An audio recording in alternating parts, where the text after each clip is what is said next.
What's up, you fish freaks? Welcome to episode number 106 of the Kayak Fishing Obsessed podcast, your ultimate source for all things kayak fishing. And if you want to discover freaking awesome under the radar baits from top tier small batch bait makers, check out darkhorsetackle.com, the sponsor of the show. I'm grateful for them. They actually have a show going on right now. And I got a notification this morning, Seth, that my box is on the way. Nice. So our next, as we go, I like to pull a bait out there, talk about it a little bit. So y'all just gonna have to wait till the next show. But I also want to give a shout out to 3 new channel members this week, trying to keep the dream alive, being able to do this full time. So I'm incredibly grateful for those who help support it on a monthly basis. Thank you, XOOC. We got an upgrade from Matt Strickler and my man Creek Fishing Adventures. John, thank you so much, man. I know, right? So how you been, boss? Not as good as you. What'd you do this past weekend? I made like 60 videos, as you hopefully been blowing up your feed. Yeah. How have I been? Well, I think we were briefly chatting about it. It's been kind of a whirlwind at work, all kinds of stuff. And then we have for this summer, my kids are incubating eggs to kind of do a little science experiment, learn about eggs and hatching and all that. So we have a bunch of duck eggs. They were supposed to hatch. Day 28 was supposed to be like Friday, Saturday this weekend. And they all decided to hatch early, which was today. So I didn't have a brooder ready. So I had to hurry up, go to Lowe's, buy the plywood, buy the wire, all that good stuff, set up a brooder. So that took up a good portion of my day, but they're all set, ready to go. So yeah, that was a fire drill I had to put out today. I love it. Well, you excited to talk once again about something that you weren't necessarily a part of? Here's what I love. You actually have a unique perspective of someone outside looking in. And so I look forward to the questions that you have. That's it, I guess.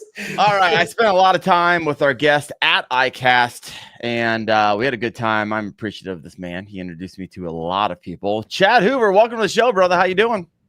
I'm doing, man. How about yourself? Doing good. You got your OG PFD on. I know you wore that full day at ICAST. But Chad, before we get started, I got a list of things. I'm gonna let you choose your own adventure, because I know when I ask one question, I know you can rip. And so I'm going to give you all of the questions. And then, Seth, you got to remind us if we don't get around to it. All right. First, Chad, I want to talk about ICAST. Is it evolving? Is it dying? I know you just posted a video on it. Wasn't able to watch it, but I'm sure you have a lot to say about it. Of course, a lot of discussion around YakAttack. And so I'm getting a lot of really strong opinions in a lot of my comments in my recent videos. The FluxJet, electric jet-powered kayak. If you haven't seen that, check out the video I posted on that boy. The new native hammer, which I'm really excited about because it's a pedal drive. And then I had a sub reach out to me today. He said, hey, you notice something? There's a lot more content creators in the background of all these videos versus seeing a lot of pros. So, Chad, I wanted to get your thoughts on that. And want to talk about where KFast is at. I know we've been talking, giving updates on a weekly basis. And should it be open to the public? Woo! Come on. That's a lot of questions. So, well, where do you want to start, Chad? Let's start with the should it be open to the public part. Okay. All right, let's go. Here we go. Hopping right in. I cover this pretty extensively in the video that we just released. So if y'all could be so kind as to head over to the Chad Hoover Fishing YouTube channel and watch that video. It's, ICAST. Is it dying or is it evolving? There's some opinions on it. There are some professionals that go to ICAST. There are some professional content creators that go to ICAST, and some professional content creators have gotten good at professional content creating, which means post shit that gets clicks. And so therefore you have to put salacious stuff in the titles. So what the alarming trend that I see is that almost this weird, like, rooting for ICAST to die. And that is the craziest thing that I can even imagine. The ASA, the American Sport Fishing Association, which is the organization that puts on ICAST, is our biggest advocates. When we buy rods, reels, lure, line, and terminal tackle, there's a federal excise tax that goes to the federal government. And the ASA is the ones that's up there on Capitol Hill beating the politicians over the head to make sure that money goes where it's supposed to go.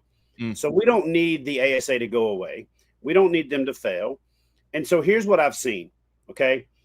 If you're a pro staffer that is pure fishing, for example, right? One of the things that pure fishing does is you kind of adopt the entire brand audience. You get Abu, you get Fluger, you get Berkeley, you get all the brand families, right? So if I'm a guy that's sponsored by Pure Fishing, and Pure Fishing decided to pull out of ICAST and do their own thing at their own dealer distribution center and that kind of thing, and that makes sense for them, that's great. But if I'm a pro that used to go to ICAST and I spent a full 2 days doing videos on all of the different products from Pure Fishing, then I'm actually standing at ICAST now going, what do I do with my hands, right? Because it's a double whammy. Most of those guys are also sponsored by somebody like Tackle Warehouse. A warehouse is running around with their camera. And if you were, and I'm not picking on Pure Fishing, this just seems to be the hot topic because they're the big conglomerate that pulled out. There's some big conglomerates in fishing, and we could do a whole video on the consolidation in fishing. And I think that is a topic that's more worth discussing than is ICAST dying. So you've got brands like Pure Fishing that own 27, 28, 29 brands. Then you got GSM. GSM Outdoors owns 15 or 20 brands, and they've been aggressively collecting brands over the last 3 to 5 years. You've got Rather bought Peak, which bought Strike King and Lose. And so there's been some consolidation of consolidation. And so when you've got these bigger brands and the bigger brands pull out, you've also got like Pradco, right, which is Booyah and some of those brands that fall under that umbrella. The pros that are sponsored by that collective ad agency or that collective group, when they go to ICAST, they don't have a home. They don't have a place to sit down and put their backpack. They don't have a place to say, I'm doing videos now. So those guys are like, ICAST is dying because they don't have anything else to talk about and because their brands aren't there, right? And so that doesn't mean ICAST is actually dying. It just means those people have relationships that don't necessarily work at ICAST anymore. I don't think it's necessarily a bad thing that a Pure Fishing and maybe even a GSM and a Pradco and a Rather would pull out of ICAST, even though it's a significant portion of the show and the funding, because it actually opens the door to younger, smaller, founder-based companies that are hungry to come in and get some exposure. You know, think ICAST is a little bit like Shark Tank in that you got big companies there, but you got these new companies that are trying to elbow their way into the room. And what we haven't seen in the last 6, 7, 8, 9 years is a lot of innovation. What we've seen is whatever somebody makes, everybody makes. If somebody makes this little piece of gum that looks like a scrotum with hair growing out of it, everybody makes a little thing with a hairball growing out of it, and they name it something different. And you got 37 pros going, all right, guys, our little ball with the tentacles out of it is revolutionary, and we designed this innovative. It shuts the frick up.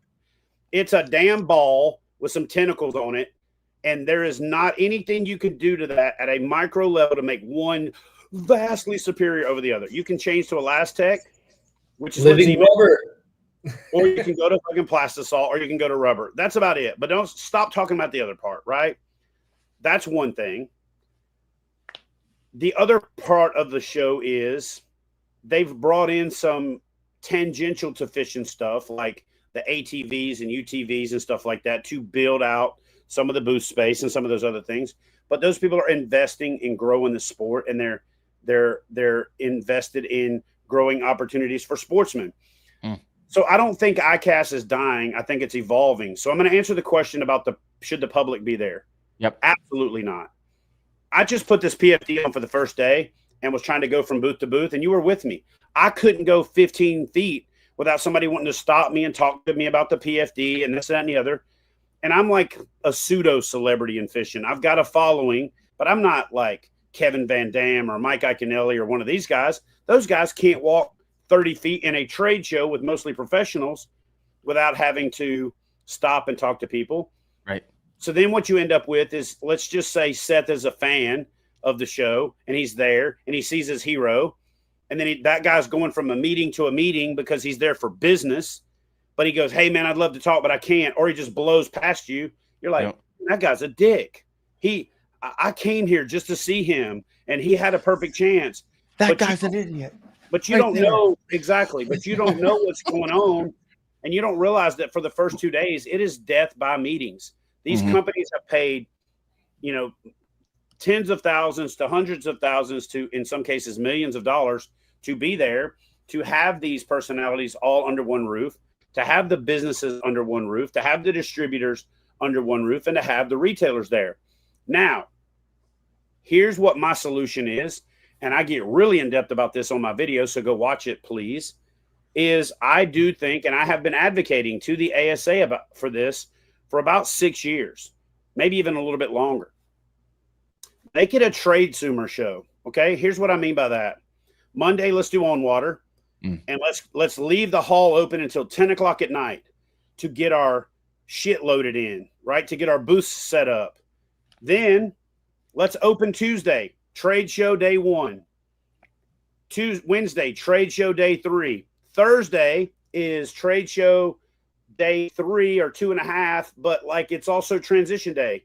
If you don't want to be there, if you've got a prototype that's worth $10,000 because you made a one-off, you can get it out of the show.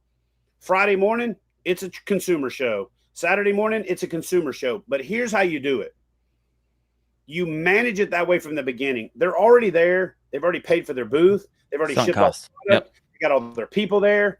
They've got all their stuff there. You can't reset a convention hall on a Friday for a show on Saturday anyway. You've already blown into Saturday.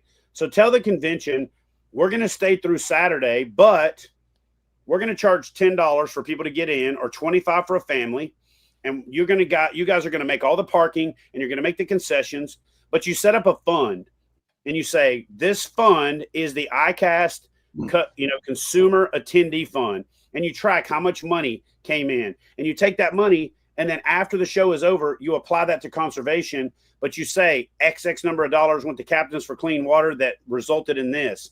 XX number of dollars went to this that resulted in this. And then people can go, hell yeah. And they can get behind it and they can feel good about it.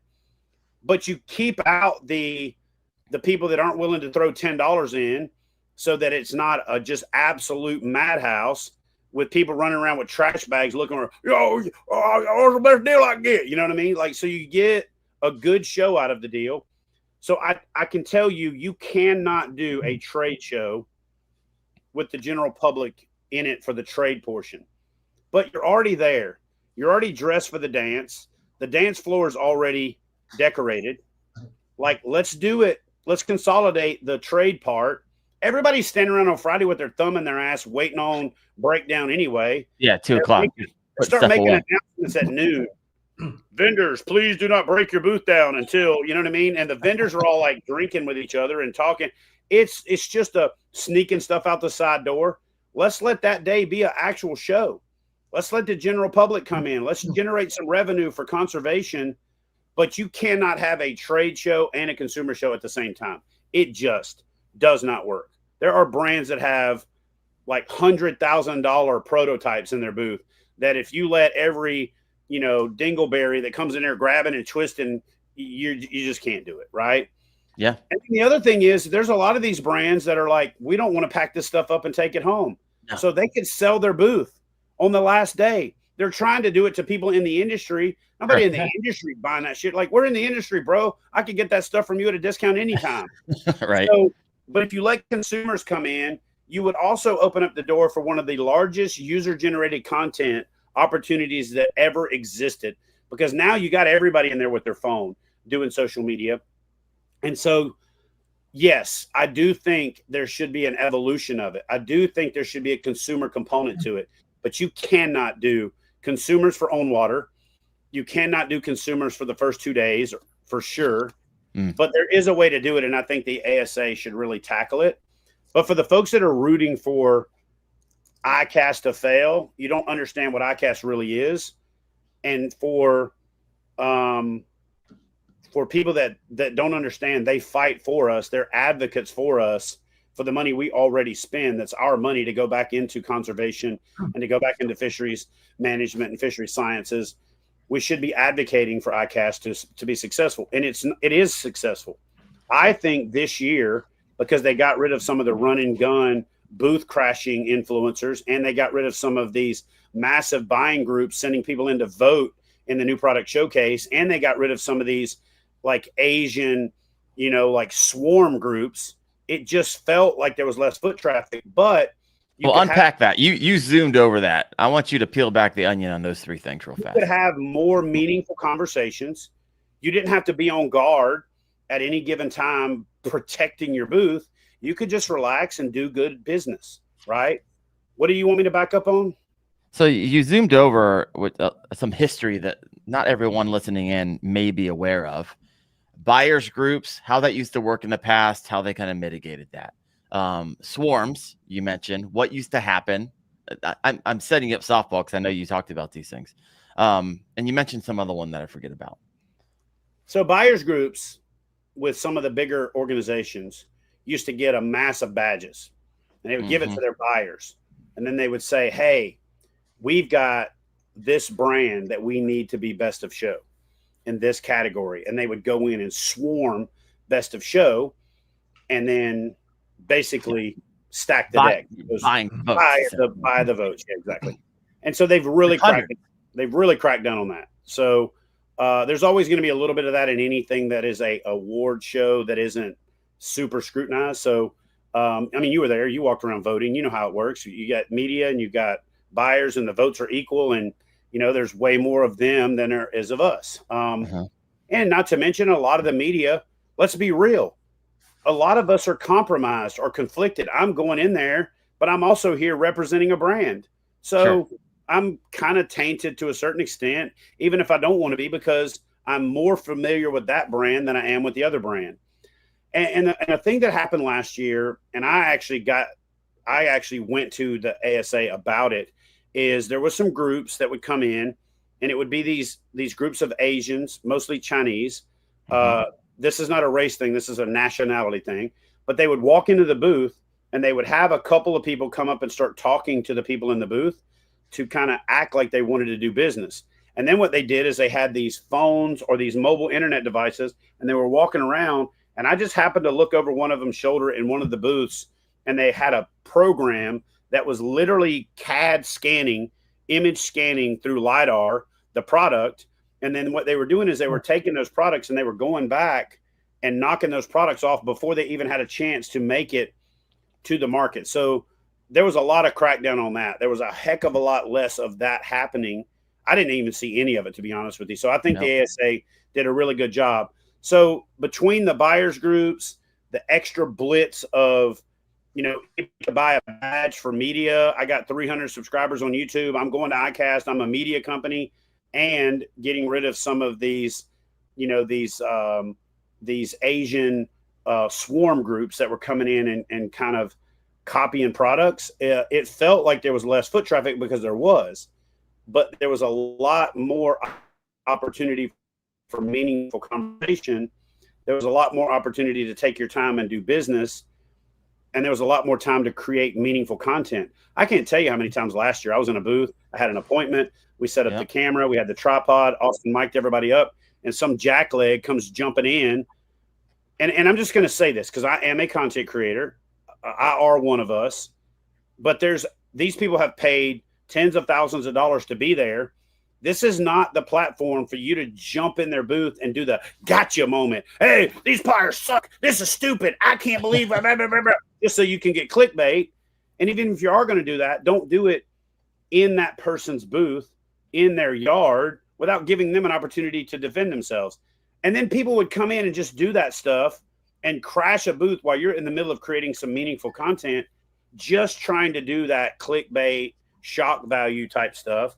And that was like non-existent this year. So I was really excited about that, So real quick, I had someone actually make this comment as a content creator, and I'm getting a lot of interesting comments over here in the side, but they're like, hey, why do you get to go, Darren? And why don't I get to go? And so can you walk through like the idea there or the stipulations? Because ICAST doesn't make it easy. And I don't think people know that. Yeah. You have to upload a media credential. You have to have a website. You have to provide a business license. You have to prove you're a business, not I got a cell phone and I have an Instagram page and I got an opinion, right? You have to be credentialed. It's a trade show. It's for people who are in the business of fishing, in the fishing industry. So if you don't have a business, you are not in the trades for fishing. It's the International Consortium of Angling Systems Trades. That's what the show stands for. It doesn't mean ICAST. It's an acronym. So if you're not a business, you don't go to a trade show, right? Like when they have a show for home goods, for Home Depot and Lowe's, just because you have a house doesn't mean you get to go to the home show. You know what I mean? I got a damn house. Choke them out.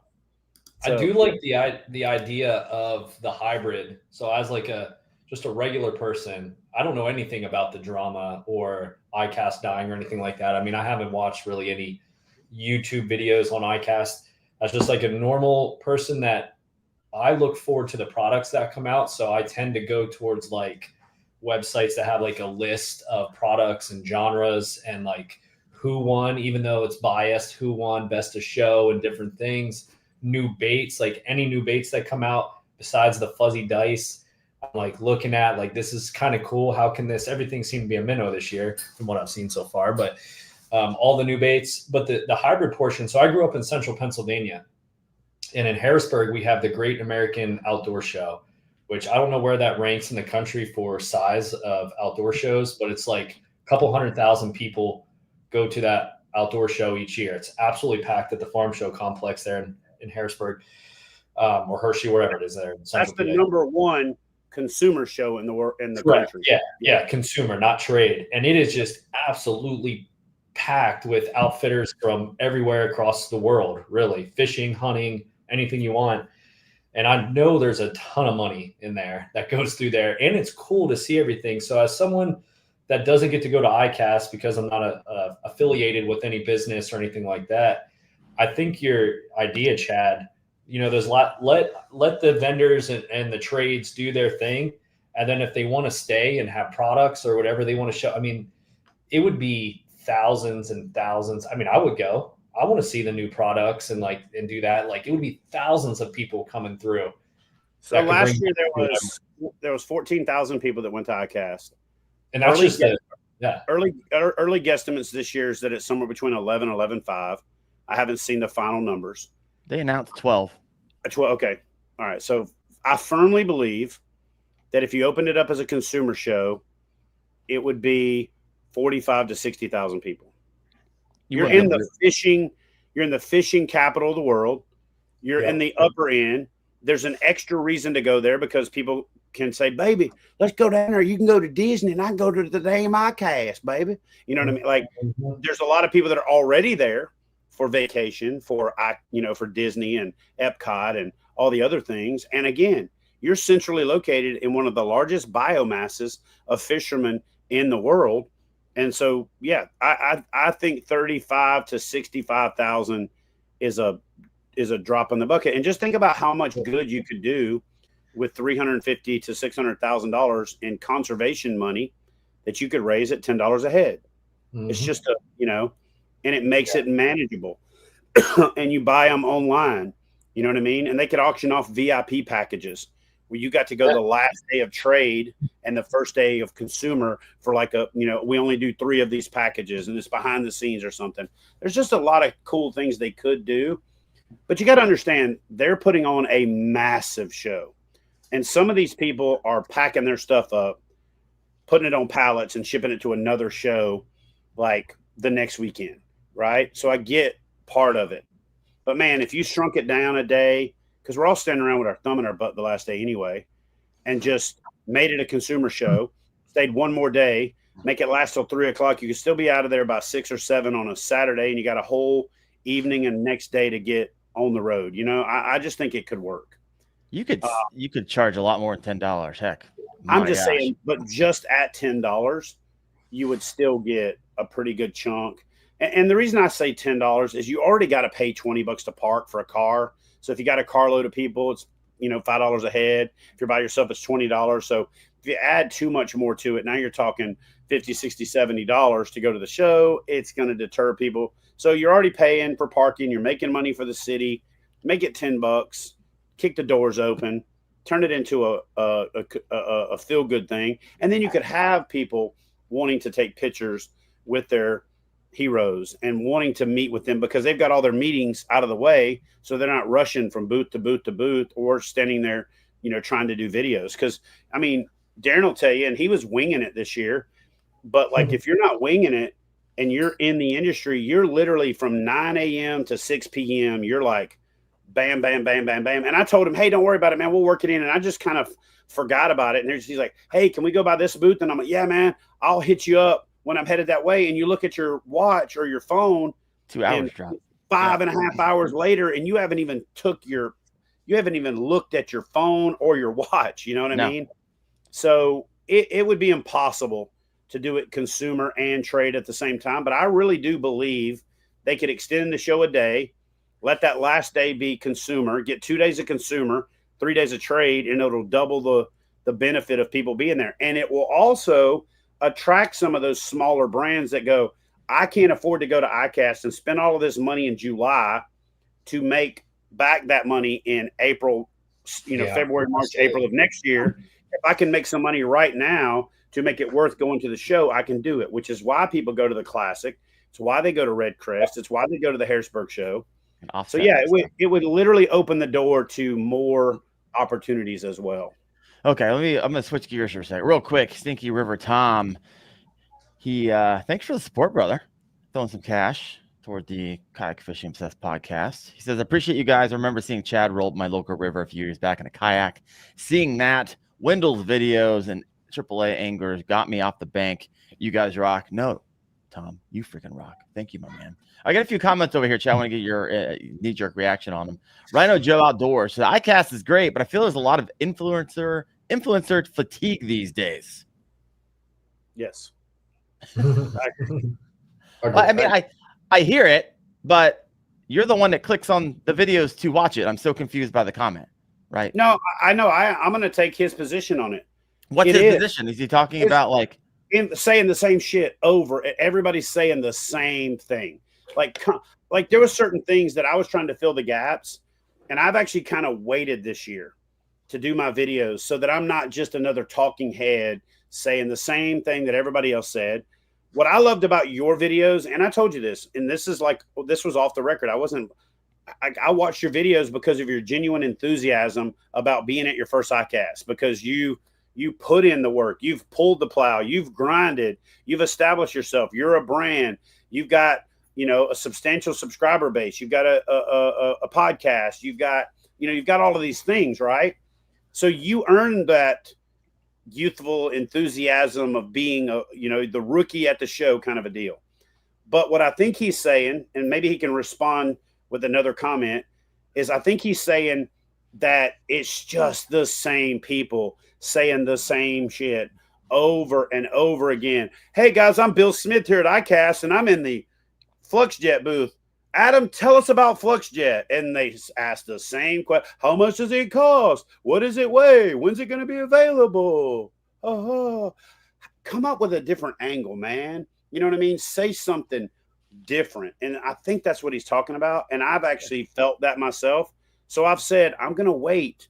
I did a couple videos where I turned it over to partners, sponsors, let them talk about their new product. I didn't so much even interject my own opinion because I kind of wanted to back off, get a feel for the energy from ICAST, get some consumer feedback, and then be the old guy that offers my perspective after that stuff's all boiled down to give that, that perspective, right? Versus for example, with the FluxJet. Well, really quick, before you move into FluxJet, I don't get that. I don't get that point. Right? Because I'm hearing from Josh Welch in here. He said, I'm tired of watching the FluxJet kayak walkover. Don't watch it twice. Right? Why are you guys watching 4 or 5 of the same videos, knowing they're going to say the same? Again, I'm going to take the consumer side again. I'm going to take Josh's side. I watched a couple of different videos. What I tell people all the time is I am a fan of this sport first. I am an angler first. I'm all these other titles you want to put on me later. People criticize me like, damn, man, you got real excited about that 7-pounder, blah, blah, blah, blah, blah. You goddamn right I did, because I still love this. I still get jacked up like a 10-year-old on Mountain Dew. Bro, you were fishing behind me when I accidentally caught that big fish in front of you. Did that seem fake when we were fishing when you were down here? You know what I'm saying? Do I like hype it up? No, you're having a good time. Like, I love this shit. So to me, I watch a lot of content, so I'm going to disagree with you. I clicked on 5 different videos about the FluxJet, hoping somebody would say something different, and they all said the same thing. So, Adam, tell me about the FluxJet.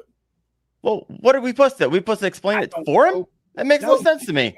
Yours is one of the best. That's my confusion, because I've had people reach out to me and be like, hey, Darren, yours is the best out of all of it. So I must have had some type of unique angle, but here I am in the comment section reading, give me a unique perspective. What unique perspective is there on a new product? Yours was unique. That's what I'm trying to say. Some of these other dudes just said the same shit over and over and over. And that's what, I don't remember who asked the original question about influencer fatigue, but that, to me, I agree.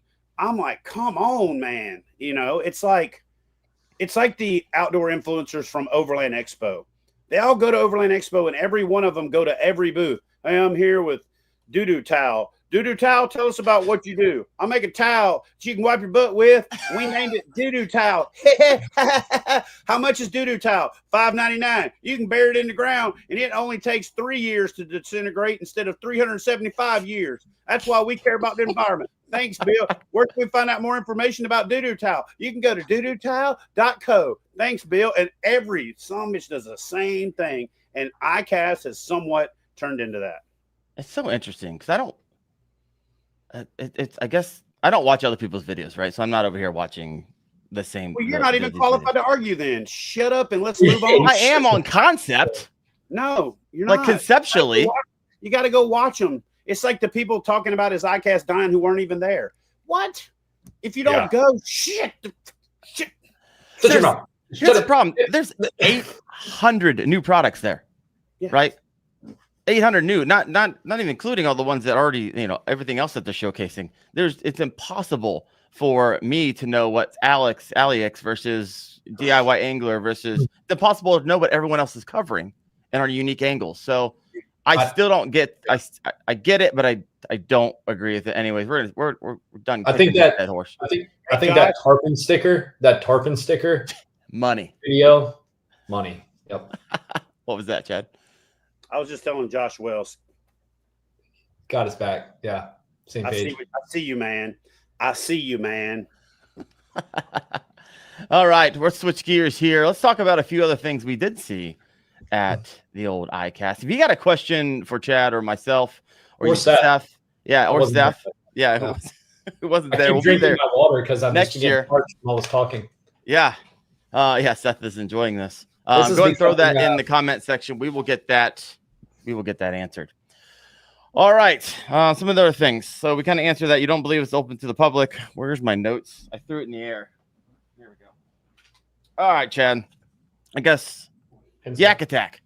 So I had a question about this because I've known you for a while now. We've had a lot of conversations with YakAttack. I know that you have been a user of YakAttack, a proponent, a champion, even so deep into the YakAttack DNA that you have helped design a lot of the things that we see today.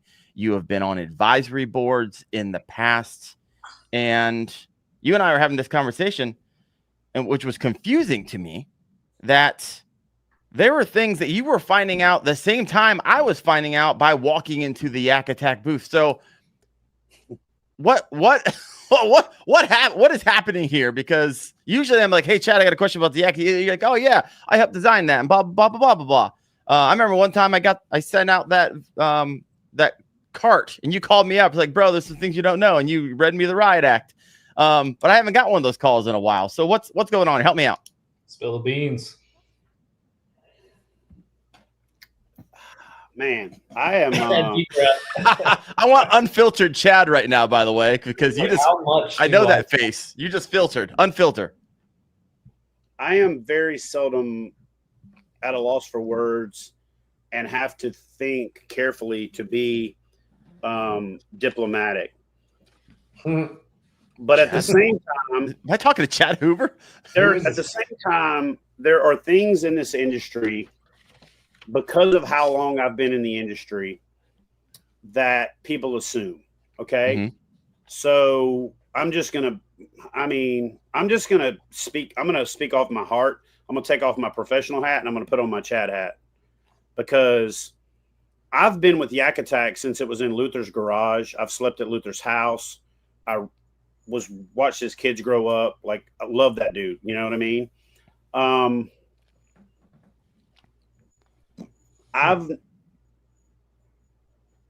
have a founder relationship with YakAttack.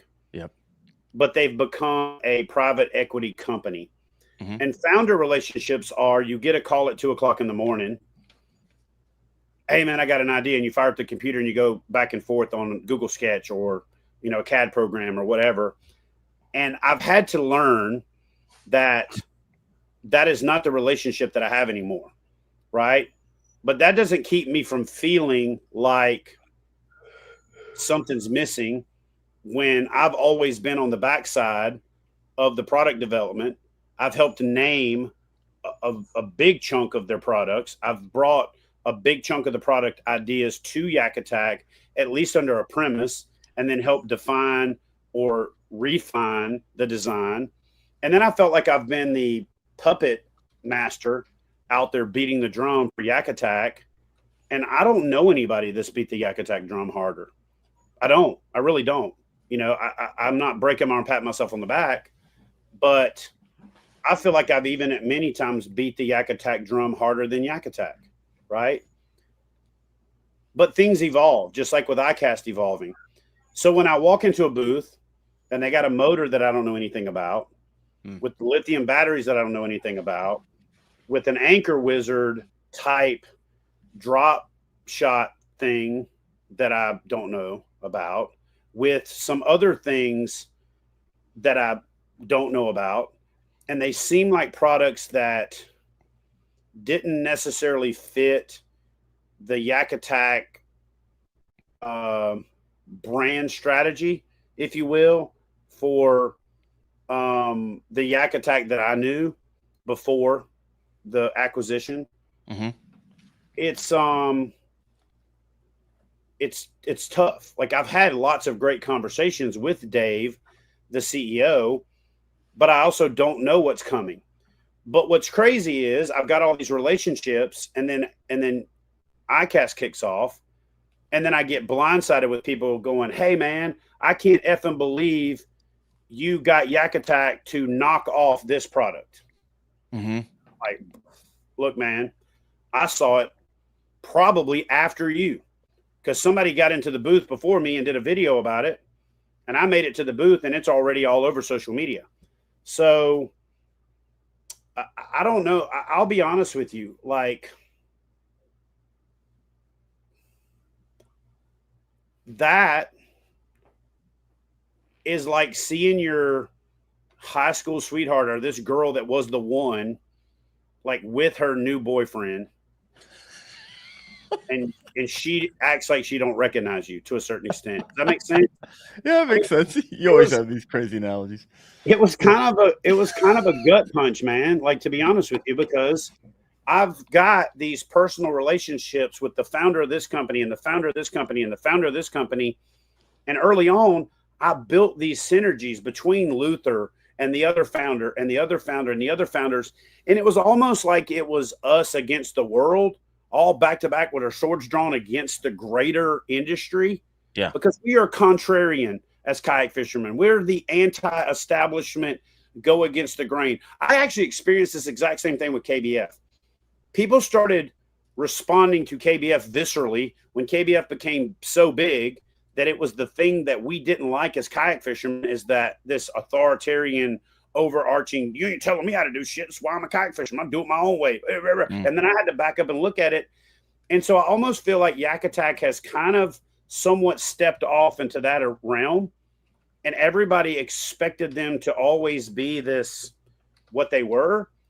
And when private equity gets involved, they take a certain amount of money and they put it into a company, and they've got to exponentially return that to make their investment make sense.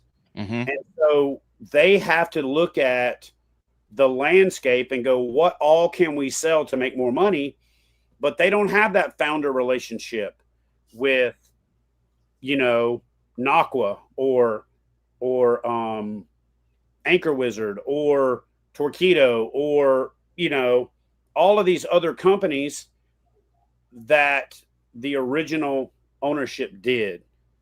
And I think that I have to, like everybody else is going to have to, I have to fundamentally change the way I think about that, because it isn't the YakAttack that I helped build. It's a new YakAttack. Right. It's kind of like going to a house. You're a carpenter, sort of, and you live next door to a guy who started remodeling his house. So he asked you for help, and then you helped him remodel his house and raise the equity, right? But then he sold it, and then you're driving back through the neighborhood and you see new people living there. It's like, and this is how I've digested it now. It's almost like, do I got the right to go up there and like knock on their door and be like, hey, I helped build this summit. Let me in. You don't. And so to me, that is the way that I've had to reconcile it. I have to back up and say, where does YakAttack fit in my portfolio? Where do they fit in the sport? Yes, they're doing things that are commodity that I never thought that they would do. But if I back up and look at it and go, as a former dealer, if I can order everything from one brand, it makes sense to me, and dealers are struggling. And if they're spending money on social media ad buys to get people to buy stuff direct from their website, you can raise your average cart value the more stuff that you have. And if they're going to buy that stuff from somewhere anyway, they might as well buy it from me. All that makes sense cerebrally. If you think about it with your head, if you think about it logically, but that doesn't keep it from sucking. When like the dudes that built those companies, and you see them gutted when they realize that the giant just reached over and picked the grapes off their tree, and that's how they feel. And they come to you with it, man. It's like, I was getting hit from every direction. I'm not going to lie. Like, I've had so many conversations with so many people in this industry. You were with me, bro. You saw people come up to me and basically assault me in the aisle. Bro, I'm like, I don't know. And I was so on the leading edge of all the YakAttack stuff for so many years. It's almost like they're suspect. Oh, it's bullshit. There's no way you didn't know that was coming. And I'm like, when did that disconnection happen? When's the last time you had any I don't know what the word I'm looking for, that they asked you to review something or take a look at it and give feedback on? What's the last item? It wasn't a certain thing. It was like a gradual. You know how when people get married and they slowly but surely grow apart? Some of it was when Luther started Bonafide. We focused way more on Bonafide for a long time than we did YakAttack, right? And then when Bonafide merged with Big Adventures, there was a weird period. And then Luther kind of went back to YakAttack and started, really focusing on that. And I moved out of Virginia. So the other thing is, I used to be able to just drive over there, right? So I would be able to just show up, and then I would, Luther, we would go fishing together, right? Like, I haven't been fishing with Luther in, probably 7 or 8 years. You know what I mean? Yeah. So honestly, it was probably 3 or 4 years before they were bought, or before the private equity group came in, like Luther and Dave talk about in the couple of video follow-ups that they've done. You haven't seen that, but Yak Tribe. It was around that time. It was around that time when, look, I had a rough divorce. I had a transition into getting out of the retail shop with Hook One and sowing my oats and building my brand as the TV show and with kayak bass fishing and some of that stuff. But like Luther used to be at all the national championships, and then that slowly started to we all had different priorities. We had different, avenues that we had to go down. So it's probably been a good 5 years, to be honest. Been a minute. Okay. Yeah, like I didn't walk into the booth. I walked into the booth last year, and there was several products in there that I had no clue about. And I looked at them and thought, man, I could have helped make that better. But at the same time, they don't suck. They're great. And then some of them are just confusing to me. Like, I'm just going to be honest with you. Like, people always say, oh, you just say that because you're sponsored. Darren will tell you. I can't tell you how many times Darren's called me and be like, bro, I just watched your video where you said this. How do you get away with that when you're sponsored by the company? I'm like, because I owe it to my fans first to be authentic. And I owe it to the community first to be authentic. And I owe it to that brand to tell the truth. Because when people get a product and they find out something that they didn't realize and you sold it to them, they're like, how is this guy not bringing this up when he's an expert and I figured it out in 10 minutes? So if the consumer is going to figure it out, you might as well bring it up, and you might as well give them all the options so that when they do make that purchase, it's a qualified purchase. It's not like they feel duped or deceived. And so, let's switch gears a little bit, because we've been talking about this for a minute. And your scenario, by the way, made it sound like I don't do that either. Yeah, I totally got that too, Darren. It's like, yeah, I just want to make something very clear. Okay, let me say that before we move on. The difference is you are very vocal about it. You say not sponsored. You've worn shirts that say not sponsored. I'm sponsored. Like, I'm over sponsored. I'm big time sponsored. So the difference is I have to do that as part of my deal. It is your deal. There's nobody going to perceive that you're not that way because you wear that. No one will sponsor me. Yeah, you wear that on your sleeve. You know what I'm saying? Like, you talk about it that way. I have to have it come through in authenticity without saying it, because I am sponsored by the company. And I do say this to people all the time. I don't use their products because I'm sponsored by them. I'm sponsored by them because I use their products. 100%. You know what I mean? Like, that's the difference. All right, we're gonna switch gears a little bit. I love the comment. I have some comments here. I'm gonna rip through the comments. If you have anything you want to say on them, Chad, go ahead. First question is from Illuminathan. Does the Kayak Fishing Obsessed podcast feel pressure from the new F&G versus OG podcast? I'm assuming this was in Chad's video today that I didn't watch. Did you throw it out there? Yeah, we said that this is the first video where we're announcing it. There we go. Chad and I are business partners. I don't know if everyone out there knows this. The first time you're hearing it. We literally have a business together called KFast. Chad and I collaborate. We talk maybe 2-3 times a day. This isn't a surprise for me. And the more, the merrier. Chad's constantly on the show. I bring him on probably 4 to 6 times a year. And so I feel no pressure because we work together in such a regular basis. Aaron's going to be on the show sometimes as one of the OGs to help me go against one of the F&Gs, which we may bring Seth on for. You know what I mean? I don't even know what an FNG is. It's a freaking new guy. An Freaking new guy? Or new gal. That would prove the point, right? There you go. That's what the OG versus F&G thing is. In the military, the OG is the old guy, right? The original gangster. And when you get a new guy, they're the F&G. You effing new guy or whatever. So we're going to do a podcast where we talk about the hot topics like forward-facing sonar. He's going to take the F&G side. I'm going to take the OG side.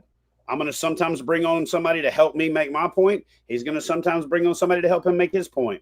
We're also going to talk about everything. That's why it's not conflicting with the Kayak Fishing Obsessed podcast. It's not going to just be a kayak fishing podcast. We're going to talk about politics. We're going to talk about some stuff how it relates to the outdoors, but we're going to talk about pop culture and things politics. Chad Hoover on politics. As long as not Tuesday night, 8:30 p.m. Eastern, I'm fine, Chad. We haven't talked about that. 8:15, bro. Like, all right, switching gears. Ryan Fuller got an opinion over here, Chad. And this is interesting because we actually had a conversation about this. I was pissed to see the Yak Anchor copy the Anchor Wizard when the Anchor Wizard has been there forever. It's just a cheap way to make a buck, I guess. And this is interesting because you have an emotional connection to this, Chad. And I'll let you talk in a second. But we had the conversation. I was like, just my point of view is, just because you invented the Anchor Wizard doesn't mean you own the idea. It's called competition. Other people make similar products as inspiration. And so I was like, Okay, like, yeah, sounds like business. Sounds like every other product I've come across my entire life. But you had a visceral response to it. I wouldn't call it visceral, but yeah, I mean, when I know the kid who started the company, Sure. and he came to my shop when he was 20 years old, and he called me saying Mr. Hoover repeatedly, and I'm like, bro, just call me Chad. I'd love to come down to your shop and show you my product. And he drives down from Michigan in the middle of the night, and then I tell him what he needs to do, and he goes and makes the changes. I help him develop his pricing structure. I watch him, dude sold cows to save up the money to build the tool to make the injection molding piece that he doesn't do, to make the low profile version versus the bigger version. So I've been there for the ride with him and with YakAttack. Mm-hmm. And, at one point YakAttack distributed it. But here's what I will tell you that I like about it is it lit a fire under Cameron's ass. And he called me and he said, I'm going to do this and this and this. And I'm like, cool. And honestly, that's what I like about capitalism. That's what I like about free enterprise. Mm-hmm. And that's why I've come out of this going, I have a deal with YakAttack. I will probably have a deal with YakAttack for as long as they want to have a deal with me. But it doesn't mean that I have to take everything that they make and be happy about it or promote it. It just means that there's things that they do make that I love, and I'm going to promote it. And if they make things that I don't love, then I'm probably not going to promote it. Like, for example, and again, this is just one of those things. YakAttack is a sponsor of mine. But in the video where we talk about the damn kayak candy, which, by the way, I think has the potential to be the Tide Pods of kayak fishing. Like, you shouldn't name soap candy. Like, this has already happened. We've already been down this road. And again, I'm not trashing a brand I'm partnered with. I'm just thinking maybe go back to the drawing board on that one. We got to share with everyone what kayak candy is, because someone would be listening the first time and not. It's a series of kayak cleaners, protectants, disinfectants, and that, so a UV protectant, a soap, or whatever. And I love Wade. He's a good dude. But in the video, he says it's like Dawn. But then I look at it and Dawn's less expensive. So it's like, well, then why would I just not buy Dawn? You know what I mean? And that's the kind of authentic stuff that I say I have to have this dialogue with my audience. If you're buying kayak candy because you're at a kayak shop and you just need something for the garage so your wife doesn't get pissed off that you take her soap out of the kitchen to clean your kayak, I mean, I'm going to be honest with you. I don't understand cleaning your kayak. So we had this conversation today. I clean it once a year, maybe twice if I'm going to a show. Cleaning your kayak is like anti-mojo. Like, you get that stuff on it. You get that funk on it. Absolutely. One of the things Wade said was like, you got a line remover for the side. Bro, that shit streak down the side of the boat from river fishing is like a badge of honor. Like, I earned that mofo. You know what I mean? That stain on the side is the water line of hell yeah. You know what I'm saying? But I get it. There's some people out there, that want to clean their kayak, that want to, maybe drink a macchiato while they're also washing their Subaru. You know what I'm saying? Like, there's some people. I have a Subaru. Calm down. There's some people that clean their wife's car. Don't get me wrong. I like Subarus. I'm just saying the people that clean their kayak are the same people that like wear Birkenstocks. They wet their feet first so that they shape to their foot. They wear those ankle bracelets, that are for the ocean, that really we don't know for sure that if they came from the ocean. It just could be more plastic. I digress. All right, we're switching gears. Things in the product line that we were talking about capitalism real quick. Did you see what were your thoughts on Catch's post they made to social media? Did you see that? Catch, the brand, the board Catch. I did not. And I'm not being evasive because I love Catch and Duke's a good friend of mine. People have asked here. Let me tell you guys the honest truth. On my YouTube channel, on my TV, both in my office and at my camper, I have a Chad Hoover account, which is my personal account. And then I do a guest thing. And Darren will tell you this. One of the things we do is we have to watch content incognito so that our algorithmic patterns don't affect what videos get recommended to us. So coming back from ICAST, I've been on the incognito account, seeing what YouTube would recommend to me if I search the word ICAST, because it's going to recommend something different to me if I search the word ICAST as a guest and an an account that's not logged in versus Chad Hoover Fishing, who's been on YouTube for 15 years interacting with fishing content. So I've not been on Facebook. I've not really been on Instagram other than responding to actual notifications from our post alone. And I really, really haven't been on Facebook. So people have asked me, hey, did you see this or did you see that? And I didn't. So if you want to tell me what it said and get my opinion on it, I mean, I can do that. Sounds like someone has a case of content creation fatigue. I'm just saying, just throwing it out there. So Catch, I don't have it in front of me. I don't know if Darren, I'm on my wife's computer right now. I didn't see it. I have no clue what you're talking about. Well, essentially, they put a post up. I don't know if it was Facebook, Instagram, both, blasting Bubba, the like Bubba scales. Oh yeah, I saw scales, that. Bubba, because Bubba came out with a board. measuring board, which is very similar to Catch, and essentially saying, you know, if you're going to copy, you might as well do something new. I don't know the exact verbatim words, but the first thing that came to my mind was like, let's go find it. Capitalism. Like if they can make a product that's similar to yours and they do it, the only thing it's going to do is increase innovation, quicker innovation, lower prices. It's better for the consumer. Now Catch needs to go ahead. Unless there's IP involved, in which case Catch has a patent on. Well, if it's patented with a, you know, precision marking of an aluminum cradle for the purpose of a measurement, like, so they don't, you know, they can't own it, but I don't know what their patents are, but, you know, I did speak to Duke on my way home and he was like, yeah, we got in there and mixed it up on social media, but really the more people that go looking for measuring boards, the better it is for us. So whatever they were saying, they really believed what you said. It's actually better for the sport. It's better for innovation. It is. I actually read it. Let me read it. I got it. Okay. Can I read it, Chad? Yeah. All right. Catch Products. Another new board just hit the market, but if you're going to copy someone, at least try to bring your own ideas to the fight. Nice try, rookies. We're still the champ for a reason. Precision, durability, tournament legitimacy. If you're serious about winning, don't mess with knockoffs. Still the most accurate bump board in the world.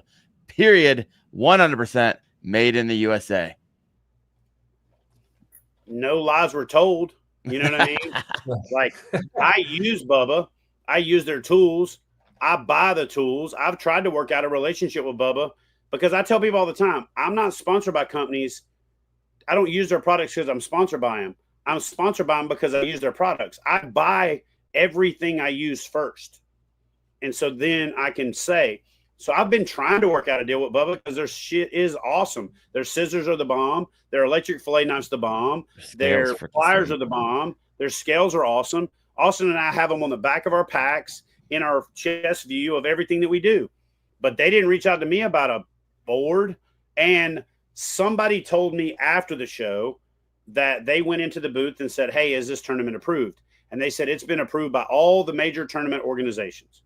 And I don't know what the hell they're talking about because I've never seen it, didn't even hear about it, didn't go by the Bubba booth because, again, why am I going to go by the Bubba booth when I've spoken to the VP of marketing 5 times? I've sent him a proposal. Hey, give us some product to give away. Give us a discount coupon code for the KBF members and we'll help promote you. I'm not asking you for money. I'm asking for a symbiotic relationship. But when I've done it 3 times and you don't respond, I'm not going to keep, you know, banging my head against the wall. There's no harm, no foul. There's no hard feelings. You still make a great product and I'm still going to keep using it. And I'm going to still keep using it. I could get that stuff free from one company and I buy it from Bubba because you know what? The stuff works. I don't like their leashes. Their leashes are garbage. So I use the Rogue leash to replace the leash. And I've said that. Austin said that. We've talked about that in our videos. But that doesn't mean I know anything about the board. I had no reason to go by their booth. I've already got everything, Bubba, that I need. I didn't hear anything about it. They didn't reach out to me. And maybe they mean it's approved by Major League Fishing for bumping boards for combining it with the scale for catch photo release for boat tournaments, you know, but I would think KBF is still a major tournament series in the kayak fishing space, even though we don't do the trail or any of that anymore, because we still have more competitors sign up every month and all year long than any other organization. We probably have the top 15 or 20 total attendance and payout value kayak tournaments in history, but I get it. We've kind of backed off of that a little bit. But how many fish measured this past year, Chad, on a board? Ooh. I mean, just in 2 tournaments, over 100,000 in 2 series, the Challenge Series and or 3 technically, the Torpedo top 10, the Challenge Series, and the Catch 22 was over 150,000. Yeah. Just Johnny Bennett said it's not listed in the tournaments I get in. Interesting. Right. And and maybe that's not what they're looking for. And they did call it a bump board. So here's one thing that I will say, and I kind of said the same thing to Duke. He's like, "Did you see the bump board, the bubba board?" I said, "No, but I heard they called it a bump board." He's like, "Yeah." I'm like, "A bump board is like you bump the fish against it, you look real quick, cool, and you move on to make sure Quick it's reference. outside of the slot." Catch is a measuring board. The leaderboard from YakAttack is a measuring board. But here's what I will tell you: when I did look it up, when I was driving home, when Austin was driving for like a part of the drive, I did get on my phone because people were asking me, "Hey, is the bubba board KBF approved?" I've never seen one, never touched it. I saw somebody sent me a video of it, but I can't approve something off of a video. But I was like, Catch sent me their original board. I rejected it twice. Oh, really? Sent me there. Oh yeah, Duke will tell you this, and so will Luther. I rejected the original leaderboard from YakAttack, and I was sponsored by them. Luther's like one of my best friends. We literally got into a head-butting, knockdown, drag-out over it. He made some changes and he came back. But here's what I'll tell you. I haven't read the language on it, but Catch has a IP on an aluminum cradle measuring board. Again, I'm just going to speak in broad strokes. But also, if you zoom in on that board, on the bump end, they've got the reflective surface. Yeah. YakAttack's got a patent on that. Got a claim on that for IP. Luther filed it. So here's where the world gets crazy. Cameron's got a patent on the Anchor Wizard for the controlled descent, drag, and all this other stuff. Right. So YakAttack's doing that, but yet Bubba is knocking off their IP. So do we get in the game of like nobody's IP counts or everybody's IP counts, or how does this work anymore? Right. With my PFD, you have the money to defend it. That's how it works. My PFD, I told my partners in Vetted, we're not going to even worry about patents. We're going to call it patent pretending. And then in really small letters, it's going to say, we ain't got enough money to fight you guys in court, nor do we have the time. So if you want to try to knock off what we're doing now, you're already behind. Right. But I do think some of this is kind of interesting. It opens up the world of every advertising dollar Bubba spends, potentially getting people into catch, photo, release. And if you just search measuring board for kayak fishing, Catch is going to dominate it. Leaderboard is going to be right behind it. Bubba is going to have a hard time breaking through that. Or if they do, there's going to be comparisons. I had one person send me a picture of it, and they tried to put their fist in it, and they're not a giant person. You don't have big clubs like I got, but their fingers wouldn't even fit across it. A catch board's got about that much. So it's like the whole thing that YakAttack did was to go wider, so it cradles big fish a little bit better than the catch board. But it's so big that it's like, where do I put this damn thing, right? And then Bubba went, honestly, almost the worst of both worlds. They went aluminum, they went narrower, they went deeper. So any fish over like 18 and a half, 19 inches is going to sit on top of it. So the tail is actually going to sag down. So if you've got a fish that's sitting on top of the cradle, right? If here's the cradle and the fish is sitting on top of it, when you get to the end where the tail is, it's going to lay down. Well, guess what? You lost some length. Lost the line cutter. You just lost a 1/4 inch. You do that on 5 fish, that's 1 1/4 inches. So it's going to be interesting, though, to see how it plays out. And the other thing I'll tell you is that 99.9999999% of anybody that has ever tried to make anything anodized in red, it fades. It is a nightmare. That shit is pink in a minute. And there ain't nothing wrong with pink. I'm just saying all anodized red is like, for example, I've got the Boondocks cradles from like a long time ago, and then I've got the Sidekick version from Native or from Big Adventures, right? And they make the red piece. Yeah. In a week, they're like pink, and they fade. You know what I mean? So red anodized is one of the hardest to score. And then as soon as it gets faded, the silver reflects through. So you get a lot of glare. So I just don't know how much testing they did or how many boards they already have on the ocean coming this way that they hope to get approved, because again, they haven't reached out to the OGs. I can tell you that. Well, really quick, would you approve it based off of what have you? Obviously, you haven't touched it. As you see it and as you understand it right now, would you approve it?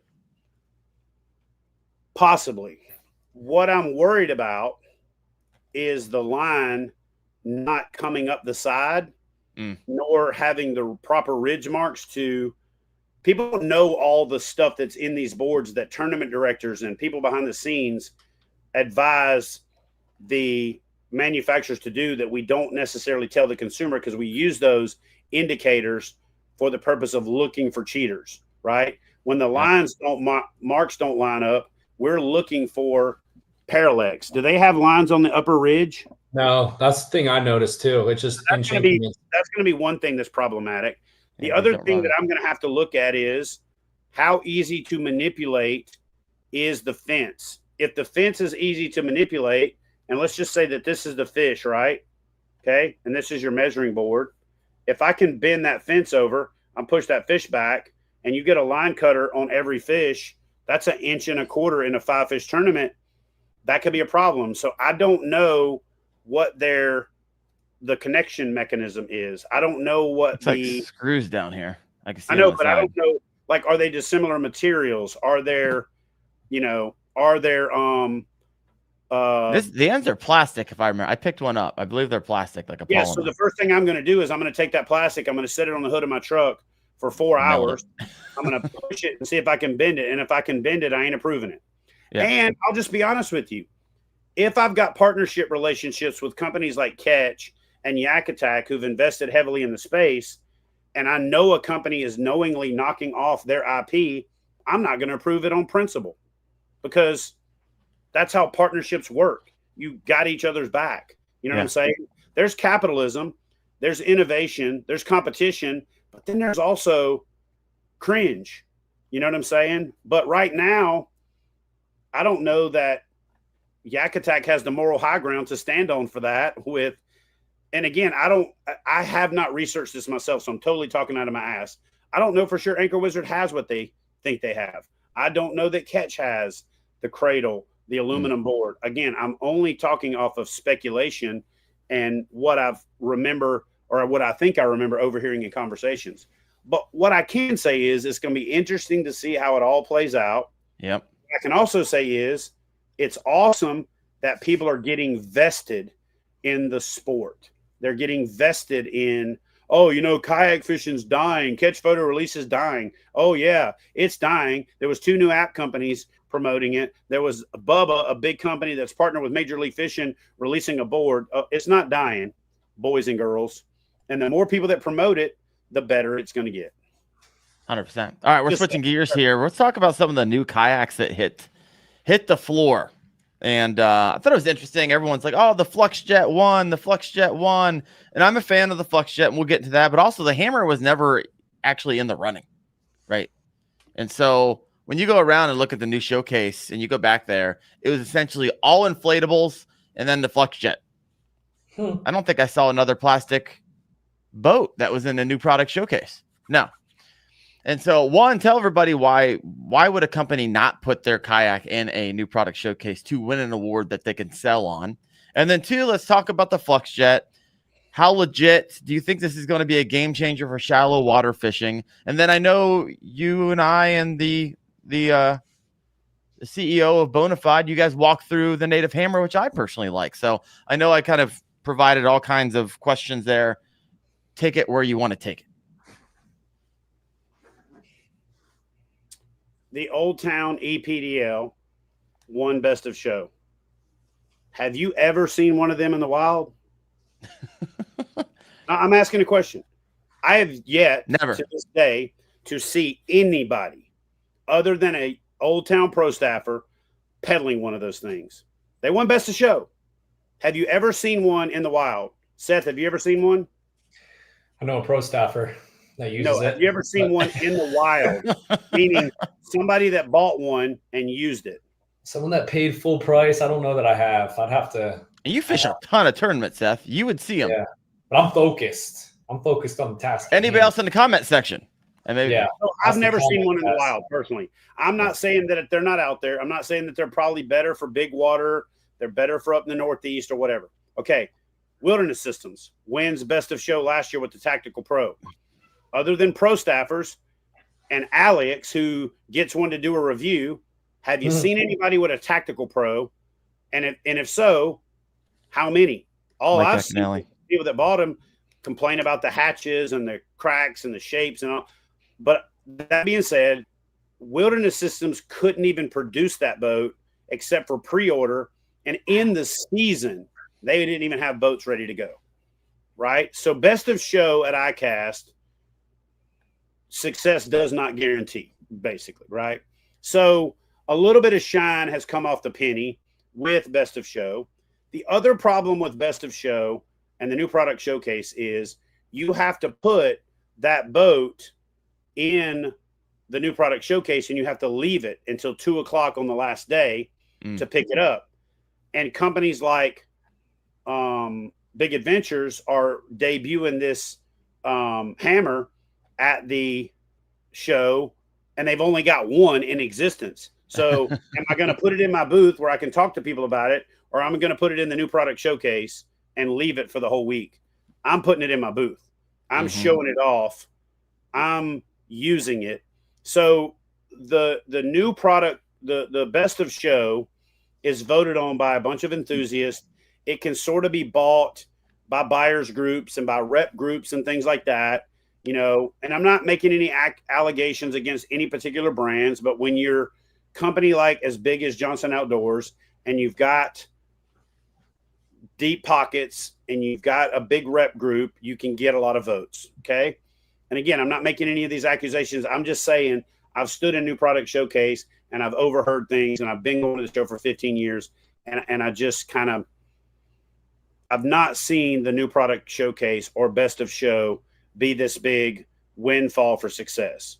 So one, that's number one. Number two, you got to have at least two of something to put one in there, and not putting one in your booth is stupid versus, you know, conceding it to only have one in the new product showcase. So to be honest with you, the FluxJet was in the new product showcase with a bunch of stuff that looked like overpriced pool toys. I'm not trying to be an asshole, but it looked like some stuff that was like, you know that stuff that AO Fishing, after he left Lojo, started reviewing from Amazon. I bought the biggest dinghy boat from Amazon. Blah. It looked like a bunch of that crap, right?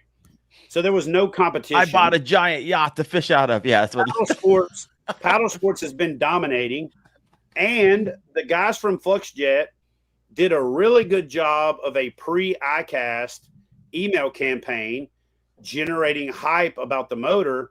And I'll be honest with you, man, I think whether they did it strategically or they did it on purpose, and I'll find out because I'm actually speaking to the owner tomorrow. I think not having the motor and not being able to make it to own water made more people go by the booth, and it made more people check it out in new product showcase because it had created this bow wave of hype. So I think it benefited them, and it was the only thing new. So the thing that people vote for in the new product showcase, the thing that people vote for best of show is the best thing that people are talking about, right? It's a popularity contest in some cases. So a la Old Town with the EPDL, something new, something different. The Tactical Pro from Wilderness Systems, something new, something different, something with a departure from the norm. And then the FluxJet. I think the FluxJet motor has merit. I think trying to get the price point down as low as they did and making the cheaper boat is going to somewhat cheapen up the total concept. It's one of the few things where I think you should have put another $1,000 in the boat. Because $39.99 with the motor is what? Holy crap! Especially a more powerful motor. But $29.99, they're going to turn a lot of heads. There's going to be a lot of people that buy it. They're going to proof the concept. And honestly, for a turnkey boat with a motor Everything's rigged up. You just basically put the boat in the water, stick your rods in your rod holder, throw a black pack in it, and you're ready to roll. Whatever battery you have on you. You don't have to buy. It could If be you a have home run. 12, 24, 36, whatever you can get your hands on. The linear battery adjustment where you can basically put anything in it from 12 to 60 volts and it automatically adjusts. And it has onboard step up and step down transformers to convert it for your house power. So you don't have to worry about catching shit on fire like most people do. I think it's going to be a home run. I think that it's the only thing at ICAST that was really innovative. Right. I don't think it's going to be a game changer because I just think there's going to be a reluctance for some of the major brands to go after it. But in a perfect world, he licensed that FluxJet to be built into the next Bonafide, the next, the next Hobie, the next Old Town, the next, instead of trying to make his own boat or partner with Vibe to make his own boat, like license that technology as a module that can be plugged into any other boat.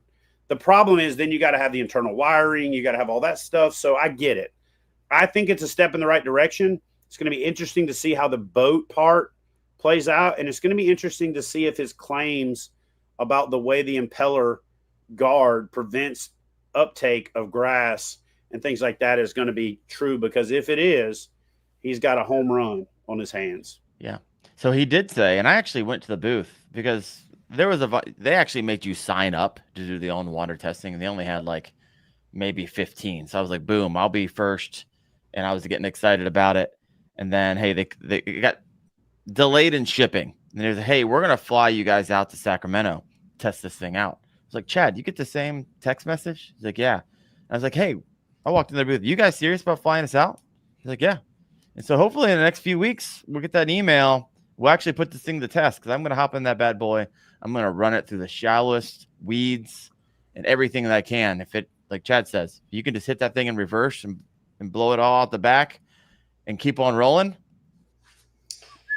I can't tell you how many comments. I can't tell you how many comments have told me I was going, literally, Chad, I was going to buy this and now I'm on hold. I probably read 15 comments that they are now on hold on the purchase or sale until they get more information about the FluxJet. All right. See what happens. Let me comment on the other thing you asked me. You asked me about the hammer. Okay. Yeah. I'm in the Big Adventures family. I'm on the Bonafide side, but I know Shane Benedict, the designer of that boat, really well. I know Hans. They also work together. And I have been very, very, very, very, very, very opposed to pedal drives. I bought the P127. I used it. I loved it. I didn't like the fact that when I didn't want the pedal drive, it was right there, taking up my whole cockpit. I didn't like the fact that I had to do all this crazy crap with the damn pins and the little push things. And if I hit a log, I can break one. I just didn't like all that, right? I didn't like the wet ride. But I also didn't like the fact that every pedal drive had to be a boat that was so big you couldn't paddle it, right? I also don't like the fact that the entire industry is migrating to these big boats. And again, point the gun at myself. I'm right there as responsible, which is why I'm about to go in the other direction and start promoting paddlecraft and lighter weight. And we got to move in that direction again, because if we don't, we're leaving that gateway entry-level boat to nothing but Bass Pro Shop and Alibaba boats, right? We need some of the premium manufacturers to start making those boats again, because that's the core, like, essence of kayak fishing. I still believe that. I still like to get my RS-117, 2 little tackle bags, and a couple of rods and drag it through the woods and go fishing. Whether you believe that or not, I don't give a flying flip. You can type it out all you want to. You can stick it up your ass sideways. I don't care. I love that kind of fishing. I just don't film it as much, because what I also like to do is that's my fishing.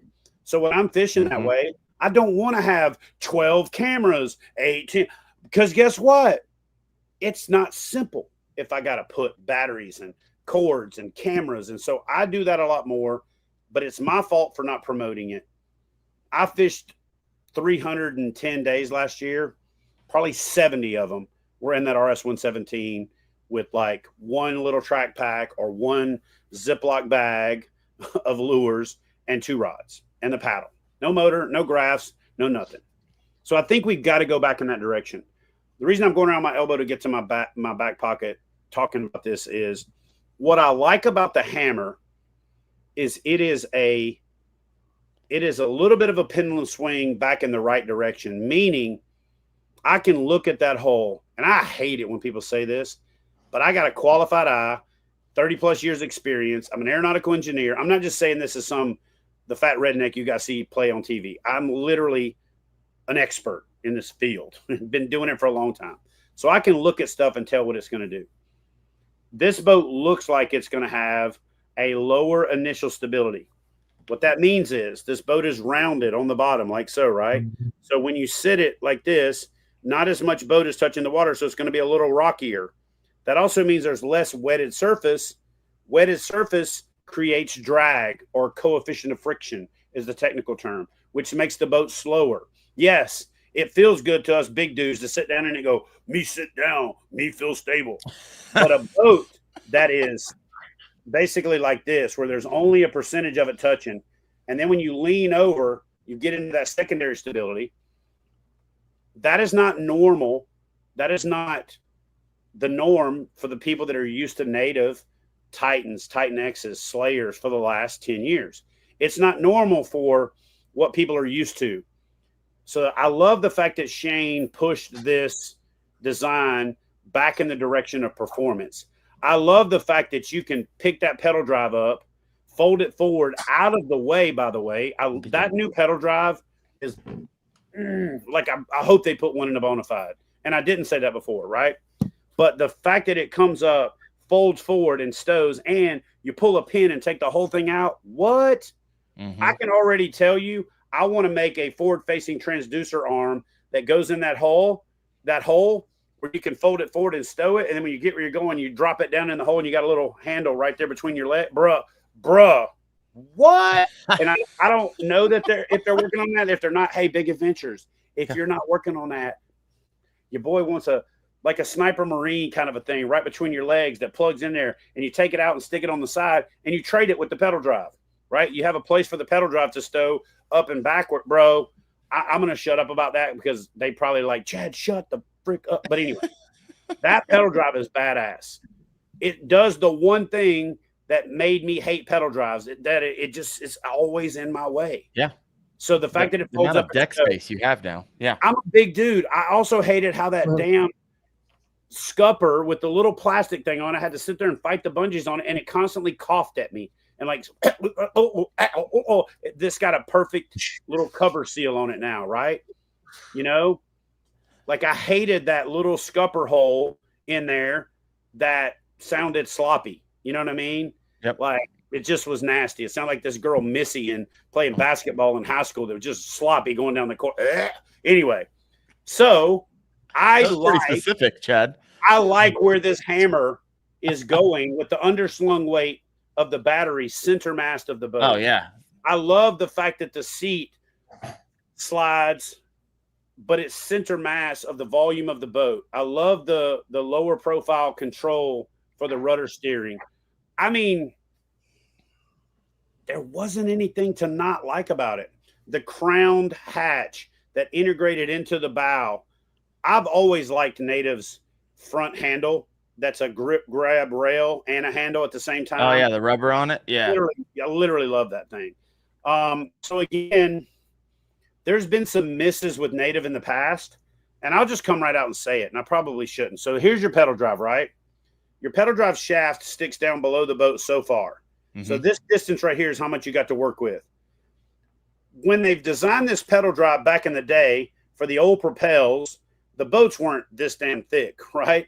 So what's happened is the boats got bigger and bigger and thicker, but they had already had all the money in this tooling cost. Mm-hmm. So they couldn't make this shaft longer, which is what they needed to do to be able to lower the deck or raise the deck, so that the shaft is longer, so that when you're pedaling, your heels don't hit and you have enough volume that the Natives aren't wet. Natives have historically been wet. So now the deck height is raised, the pedal drive is higher, the seat is proportionate correct, so that when you pedal, you don't hit your heels and you don't have a wet ride. So you don't have a wet ride. You've got a performance-oriented hull, a new, higher, more efficient prop drive. Like, man, you know, they don't pay me to promote Native, but they can't keep me from buying one. So I might just buy one and use the damn thing on my own. So then I can go twist their arm. Hey, we got to do a bona fide version of something like this. Mm-hmm. But of the stuff at the show, it was my game changer. It was my best of show because Native's proven, Big Adventures is proven, the manufacturability is proven, the distribution's proven. So there's no doubt it's not going to come to market. I still have some questions about FluxJet. I have questions about the reliability of the electronics integration. I have questions about the throttle. I have questions about the impeller and the jet and the intake when you get it on Gunnersville with some eelgrass, or when you ride over some hydrilla, or right? But I don't have any questions about that hammer. Like, I go into things looking with a very critical eye.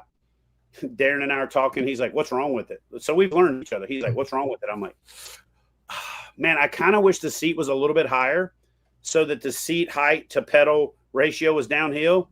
But the first thing I thought of was like, well, that's what seat cushions are for. Right. Hello. Hey, now you got a seat cushion. The height's right. You're everything. So I really liked that boat. I like a couple of the small problems that Native fixed, like the cover for the pedal drive. I like the pedal drive folding forward and out of the way. And it was just smooth. We didn't get to do on water because that's the only hammer that exists in the world, right? So they couldn't put it out there and run the risk of somebody falling in it, breaking it, cracking it, whatever. But I sat in it in the booth during setup, put that pedal drive in place and pedaled it and was like, ooh. What? You heard it here first, folks. Chad's got excited about a pedal drive. He's about to take the tax. It solved the two things that I hated: the stow ability and the wet ride. Right? So oh man. I'm telling you what, I've been in a P127 for a couple of years now. It's time for me to do a switch. I'm going to try to get my hands on one.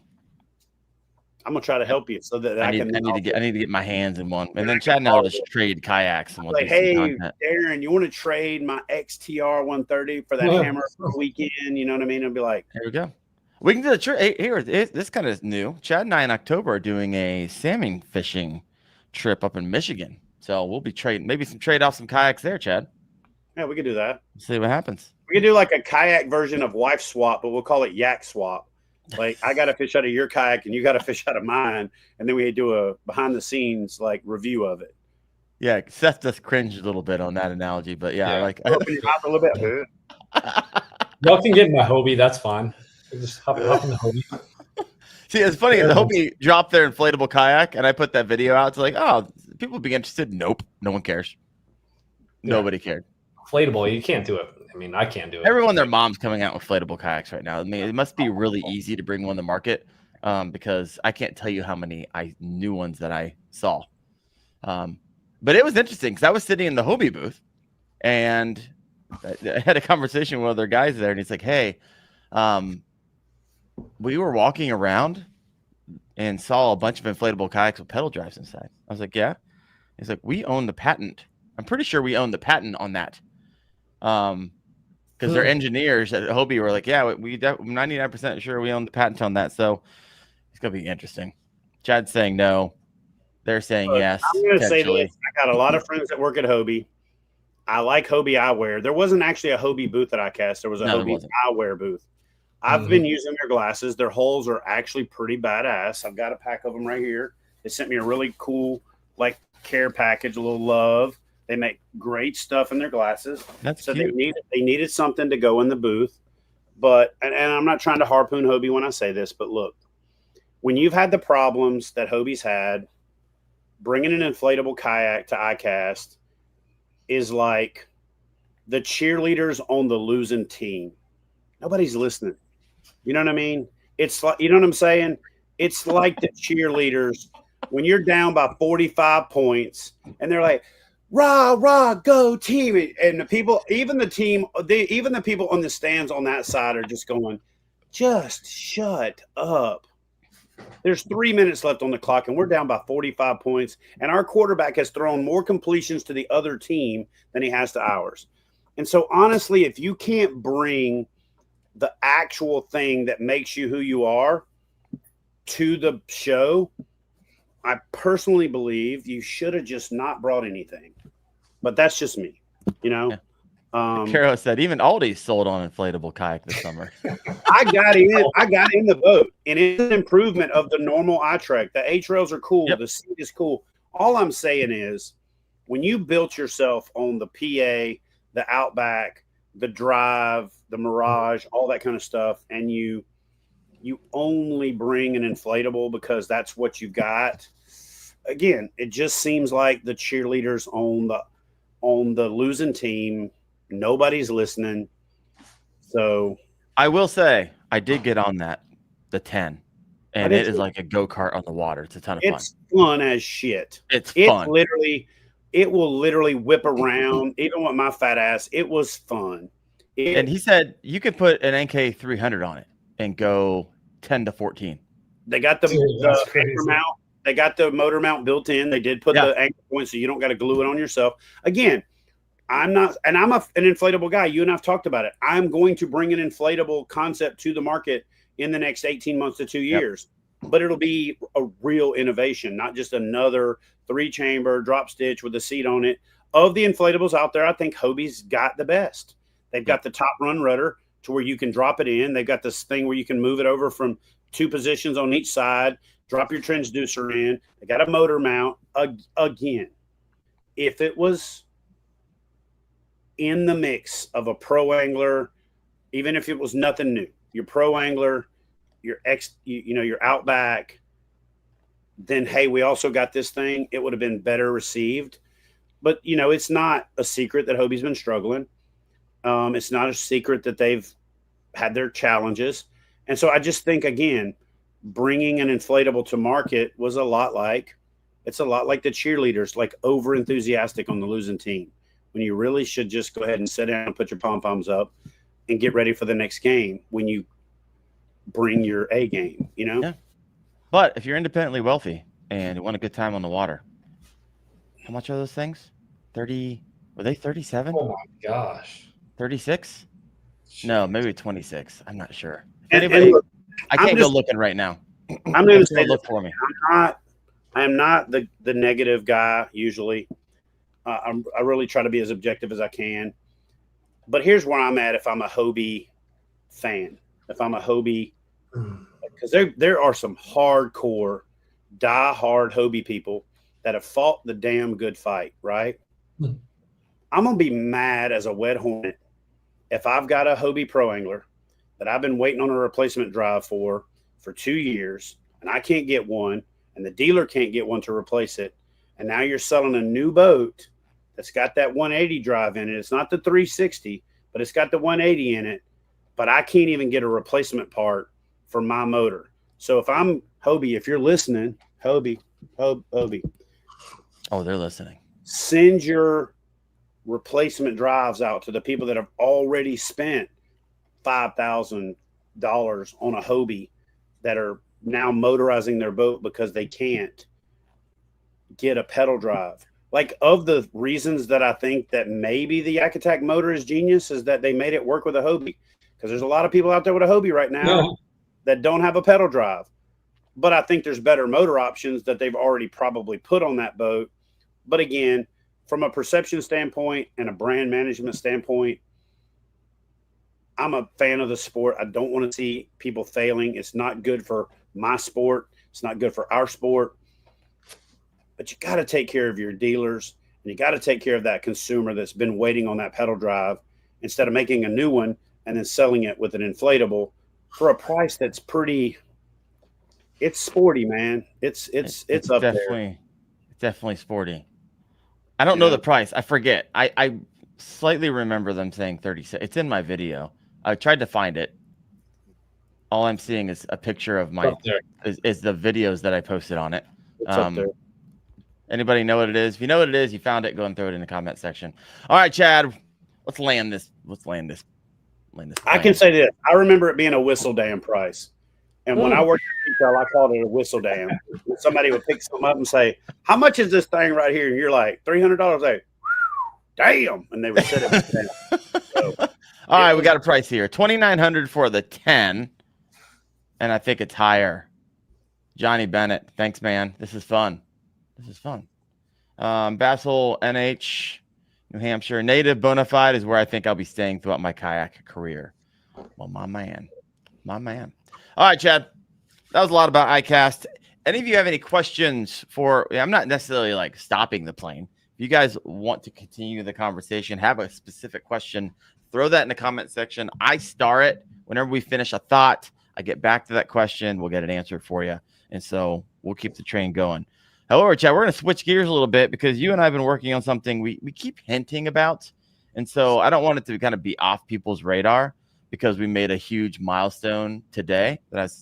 We've been working on this for months. And so no, you've been working on it for months. I've been working on it for decades. I've been working on curriculum for months. So where are we at on KFast? If you never heard about KFast before, Kayak Fishing and Advanced Safety Training is one of the businesses Chad and I are starting together. And I just threw over to him 158 pages of curriculum to review tonight. And so he's going to be up late and way into the morning. But Chad, unpack it for everyone if they haven't heard about it, where we're at with it, when people can expect to get their hands on it and what it looks like. So we're creating a 3, maybe 4-tier system where we have a basic safety training, we have an advanced safety training, and then we have a guide certification, and then above guide is going to be an instructor certification so you can certify other guides. From there, we're going to develop a outfitter curriculum where we teach outfitters what they need to know to be a certified outfitter.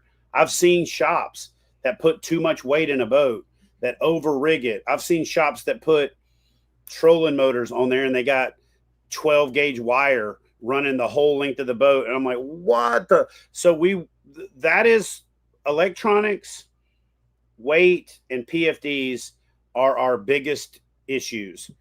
I'm going to say this, and Darren can back this up. Long time I've been in this industry. I've started sending out messages to manufacturers. Hey, I need to talk to you about weight capacity. He'll tell you there was a couple of heavy hitters that came up to me in the aisle like, hey man, I got that email that you sent and it got forwarded to so-and-so. And then so-and-so didn't want to really say anything. So they talked to me. Can we really get together and talk about this? Because we got to figure out what you're asking. I'm like, no, you don't. You know what I'm asking. You just don't want to answer it. I'm going to hold your feet to the fire and we're going to establish a standard. We're going to establish a standard for how weight capacity is calculated, how it's advertised, and whether it's bullshit or not. And you're going to get a KFast certification, or we're going to say, if you don't see the KFast certification, they didn't pass the KFast, right? But and so who knows what they're doing? Those are the tiers. That's what we're doing. I've reached out to almost all of the major manufacturers. I did this about 2 years ago already. I'm going back through and getting some of the new players and some of the people that have had a change of regime, and we're going to get a standard in place. But what KFast is real quick before you move on, I'm overhearing a conversation that Chad's having with this individual, and Chad's like, yeah, you're the last one. I'm waiting for you. Yeah. And if you don't get it to me, we're moving forward. So, it was interesting. He's twisting the screws, folks. It was fun to watch. Is it a big brand? Big brand? Yeah, you would definitely know. The biggest. And it was awkward. He was kind of trying to do the head nod thing. Like, can I talk to you over here? I'm like, no, this is my partner in KFast right here. You can talk to him right here in front of me. And it's like, I know, hey, man, no, bro, I am not playing this game. You are going to kill people if you keep lying about weight capacity. If you keep putting asterisks and all this bullshit, just say, this is the weight capacity. This is the usable capacity. That's it. Standard. Yep. You don't go look at boats and one of them's got this sticker and the other one's got this one. They all got a yellow sticker that says, this is the usable capacity. This is how many people. This is how much weight. We've got to get that standard in paddle sports, because when somebody sees it and they go, 350-pound capacity. First of all, they underguess their own weight. Oh, I only weigh 240. Bullshit. You're like 300. Okay, boom, there's 50 pounds. My black pack only weighs XX amount. If whatever you think your black pack weighs, it probably weighs 2.6 times that. Whatever your extra gear that you carry weighs. Chad. No, I did it. I weighed like 300 black packs at 2 different national championships. The average guess was like 32 pounds. The average weight was 71. Oh, Bro, wow. that wasn't even a ballpark. It was less than half. So we underguess our weight. We underguess the weight of our gear, while simultaneously the manufacturers overestimating the capacity. So there's a double whammy of they're overdoing it and we're underguessing and we're overloading these boats. And it's going to kill people. In fact, I firmly believe in some of our recent incidents, it has killed people. They leaned over to grab something. The boat flipped because they were over capacity. They didn't have their PFD on. They succumbed to cold water. And I hate seeing a picture of a kayak and the PFD is bungeed to the back of the seat. And they found that kayak and they found the dude 2 days later. People don't know this, but I actually did search and rescue the first half of my career in the Navy. On my other PFD, you'll see my patch right here a lot of times. I did search and rescue. I did way more search and recovery. I can't tell you how many times we picked up bodies in the ocean, in the Elizabeth River, in the James River, off the coast of Virginia from stupid accidents. And we had to fly this body back. And I'm sitting there looking at a 20-year-old girl, a 19-year-old boy, 2 buddies that drowned, a dad that swam out trying to help 2 kids that drowned. And those are not things we're going to be able to completely solve. But like this year, we had somebody paddle out in a canoe out of Gunnersville in February, a dad with 2 kids on board, flipped the boat, killed all 3 of them. Like, come on, man. And I just feel like if we get more aggressive about promoting the safety, but at the same time, we throw a little fun and a little humor. I call it the Mary Poppins effect. A spoonful of medicine helps, a spoonful of sugar helps the medicine go down. And we provide benefits for you completing the courses. Once you get advanced certified and you recommend it, you can make affiliate money off of it. Is it going to feel like an MLM? Yeah. It's not going to be a pyramid because you don't got to buy anything after you buy in. But it's just straight affiliate. It's going to be an affiliate opportunity because we want you guys to be able to monetize, making people safe so that there's an incentive for it, that we grow people then to advanced. And I'm just going to tell you, I'm just going to pull the veil back and tell you this. The advanced safety training is actually going to be really high level kayak fishing tips masquerading as extra safety. It's going to be some extra safety shit, but it's going to be some like how to anchor to catch more fish, where to anchor to catch more fish, how fish positioning works. So you're going to put yourself in the wrong spot, but hey, here's where you should be so you can catch more fish. It's going to be about catching more fish. And so we're launching that because, one, I have been banging my head against the wall for almost 16 years trying to get the ACA to do a course. I went and got certified myself. I came back from the course. I called Darren. I was like, I know we've been talking about this, but we're doing it. I just went to this safety course. I actually have the information on my desk right here. And this shit is so basic and it's so simple and it is so not comprehensive. Oh, we don't want to talk about motors because we're the ACA. Kayak anglers are using motors. Well, we don't want to talk about anchoring because that, what the fuck? What? Like, I grew up in the South when everybody was like, we can't talk about birth control. We need to talk about abstinence. Meanwhile, every 3rd girl in my high school class is swole up like a tick. And I'm like, well, this abstinence shit ain't working. How about we talk about some birth control? Because I don't want no more Missies. And Missy, this is the 3rd time she's been pregnant. She's a junior. So let's talk about some birth control. So to me, this is the same thing. We've not talked about it. We've not talked about it. Oh, we don't want to talk about the dangers of kayak fishing because we don't want to deter people. We don't want to make people think kayak fishing's too dangerous. No, it is dangerous. It's dangerous if you're stupid, right? It's dangerous if you're ignorant. But if you got a combination of stupid and ignorant working together, that's the recipe for ending up on the news. So walk me through the vision, walk me through the pricing structure, what we're trying to do here, because there is something like this somewhat available now. Yes, and Maybe. It's outrageous. It is outrageous. What's available is what I call the 3 E's. 3 E. It's elite, it's expensive, and it's exclusive. So, and it's hard, right? We want to make it the 3 A's. We want to make it available, we want to make it affordable, and we want to make it attainable, right? If you don't want to be guide, don't go to guide. But if you're guiding people in a fishing kayak, you should have some of these basic safety things under your belt. You should be able to teach the people that you're taking fishing. So there's going to be a guide program. So if you guide other people, I think every pro staffer for every major fishing kayak organization should at least be advanced certified. And we're going to lobby for that really hard, because I see pros putting out dumb shit all the time. And people go, oh, well, he's a pro for Bonafide, or he's a pro for Big Event, or, for Old Town, or he's a pro for whatever. He must know. No. He knew a guy who knew a guy, and the dealer said, he's the most social media followers in my area. I need him on my pro staff. Right. And now he's like been kayak fishing for 3 years and telling people, oh, don't worry about the wire gauge for your motor. Oh, you don't need a PFD. You just need to have it on board. Just no. So the vision is to increase the dialogue around safety, to make safety part of the conversation of our culture, to bring back like the boondoggle style meetings where we all used to get together to be a community instead of getting together to compete. Right. Doing rigging competitions and seminars and sharing, right? So that's a big part of it. The other part of it is we have to raise money.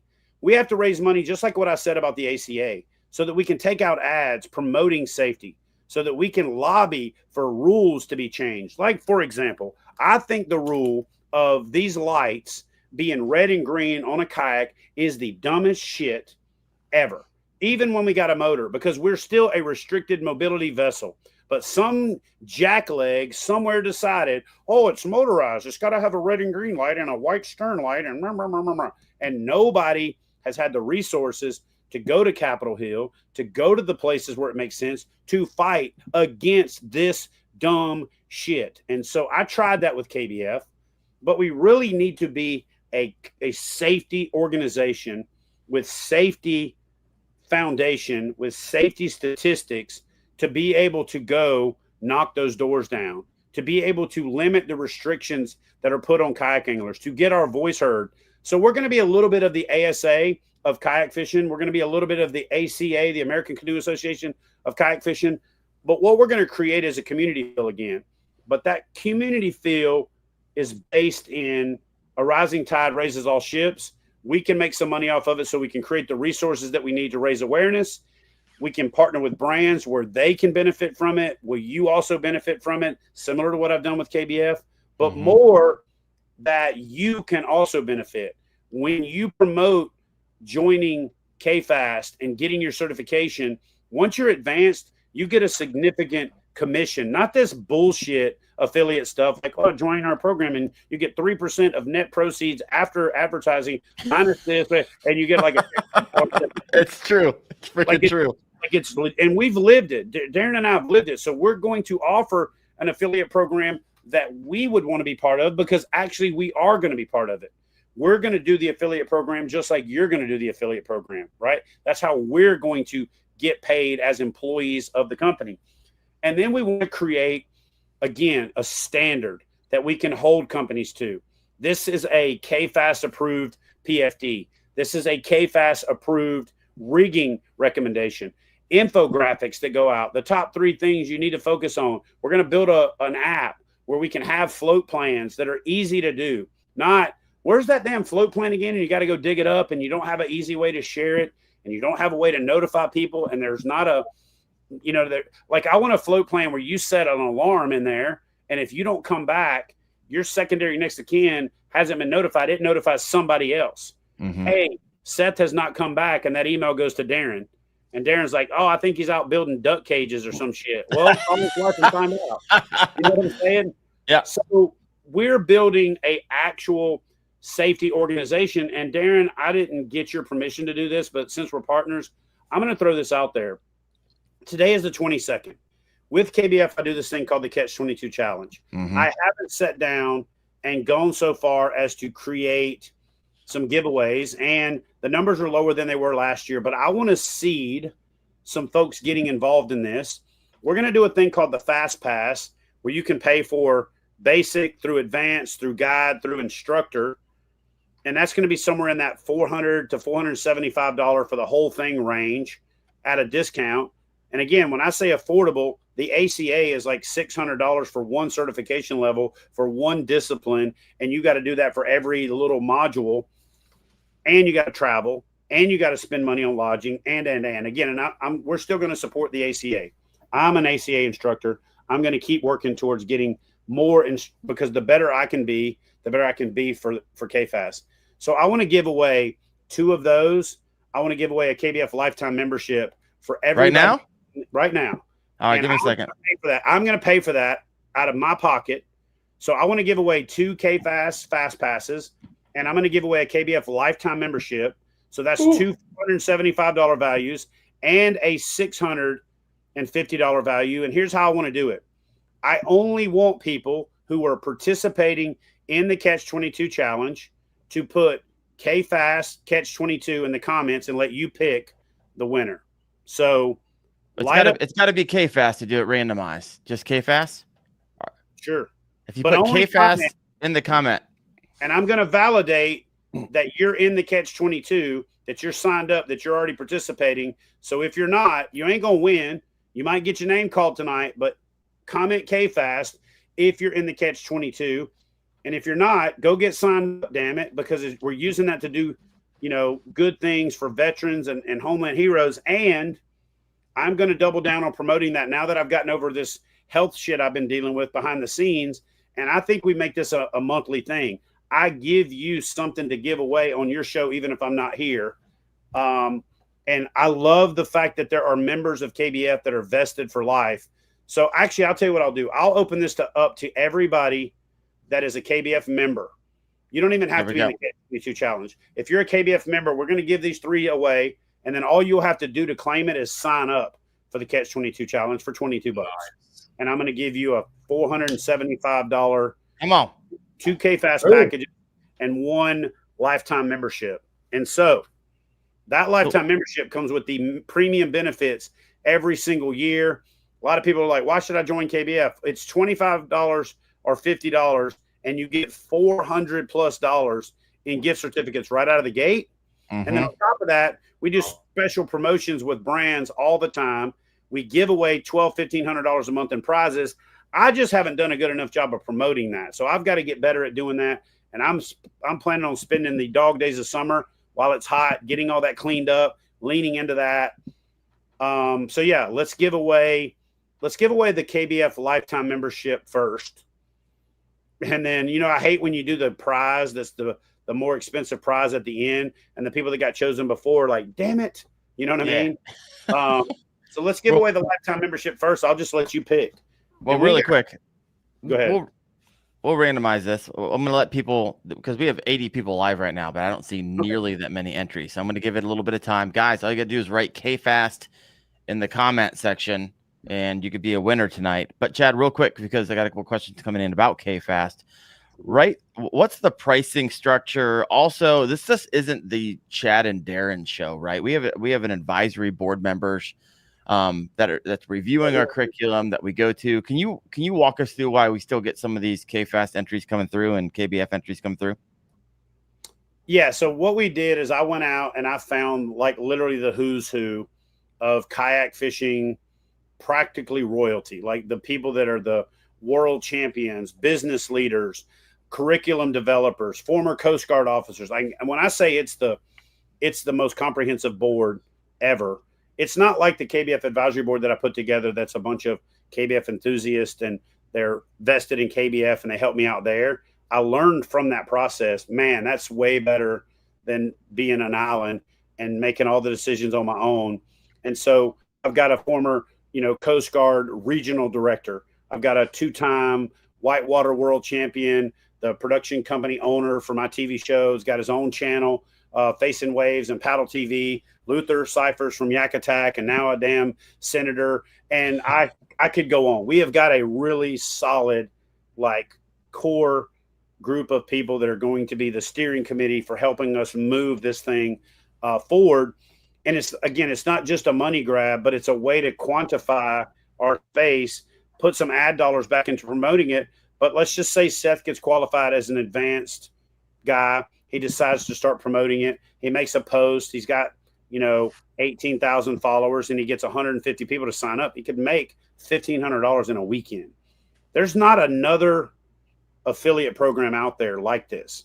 And it's also something you can feel good about, because just like what I'm doing with Vetted when we launched the PFD, we're also going to donate, and we got to determine this now because we got to get profitable first, but we're going to donate a portion of the proceeds also to Heroes on the Water and other veterans and Homeland Heroes mental health and suicide prevention organizations.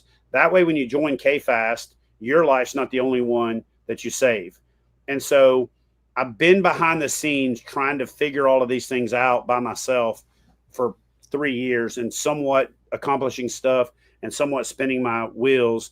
And so when Darren came on board and expressed interest in this, it was literally like that, like a dude walked up to you in the desert with a glass of water, like, oh my God. and this dude he doesn't just match my hustle. Like, dude makes me tired watching him. And I love that because, when you surround yourself with people that hold themselves to a certain standard, it makes you step your game up, right? And so that's what I've loved about working with Darren so far, and looking forward to working with this dude forever. So that's the foundation, is that we're creating an organization where not only can we make some money off of it, because let's face it, we're all in this game to make a living, or we're doing something to make a living, but you can now take the platform that we're building, the work that we're doing, and by sharing it and getting people in your following, your communities, your clubs to participate, you can monetize it as well. And I want you to make money off of it. I don't look at it like we're losing the 15, 25, or 50%. So I'll just break it down. Advanced, we're going to pay a 15% commission. That's huge. That's double the best one out there. It's like $100, right? That's our price point right now. Yeah. Tackle Warehouse, the highest one they pay, except maybe some private ones that we don't know about, is about 7%. And that's 7% of net. We're going to pay 15% of retail, right? So whatever the course that the person you refer signs up for, you're going to get 15% of that. When you get advanced, it's going to go to 25. And then when you get guide, it's going to go to 50. Now, here's the good part. You want to create a small business for yourself. You want to make a living kayak fishing, and you've been struggling trying to get sponsors and make some money tournament fishing and trying to figure it out, because I get this question all the time.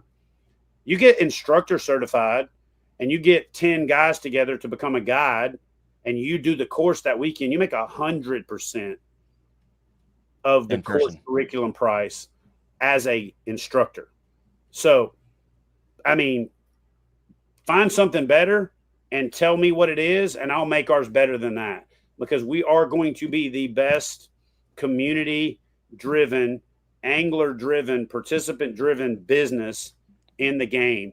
And unlike multi-level marketing pyramid schemes where you got to constantly keep buying shit, once you're qualified and you're certified, it's a $15 membership to stay in the updating curriculum, to keep all the member benefits for the year forever.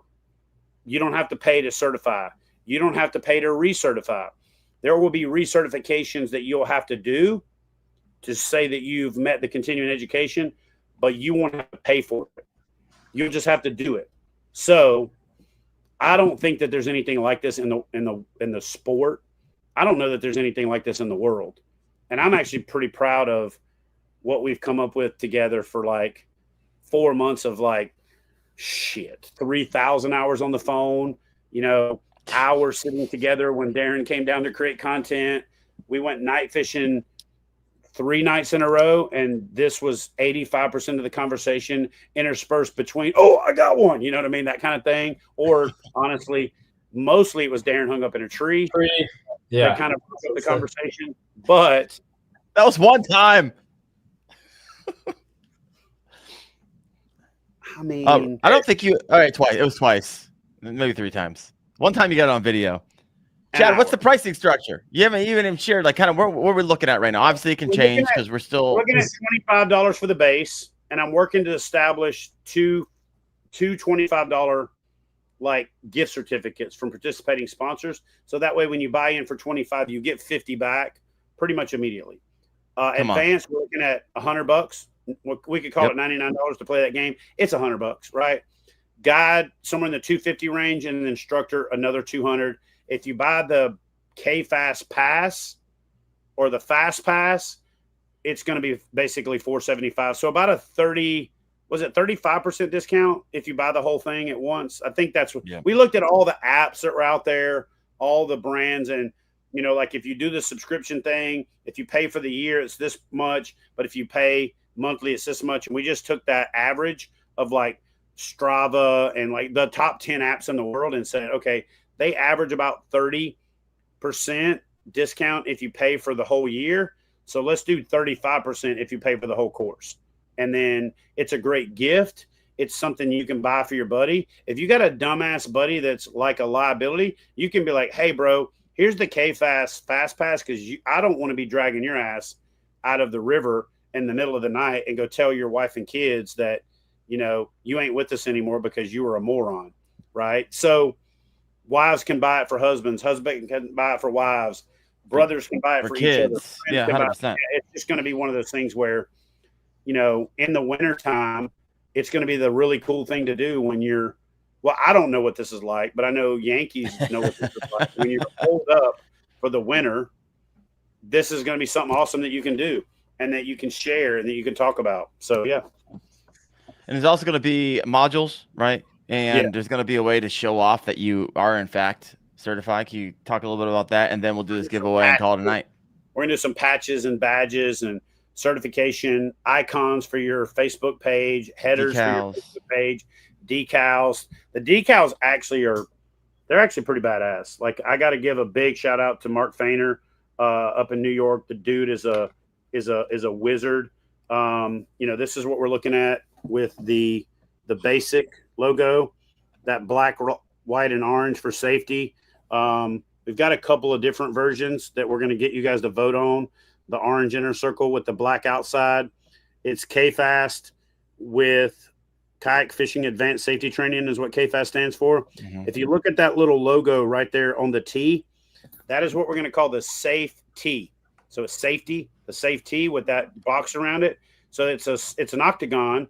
So it works like a stop sign. So when you see that safe T, it makes you stop and think for a minute. So when Darren and I start putting our videos out, we have the little safety that comes up and slides over and wiggles just to get your attention. That means there's something safety coming. It's kind of like when you're in elementary school and the teacher knocked on the desk. That means you need to listen. So you'll start seeing that safety. The advanced logo is badass, right? It just literally has that badass look to it. It's red, black, and white. And then when you get into the guide, you know, it's got that kind of gold standard looking. You're basically now you're guide certified. And then when you get into the instructor, you know, it's like you're the baddest dude in the deal. You're the grand poobah.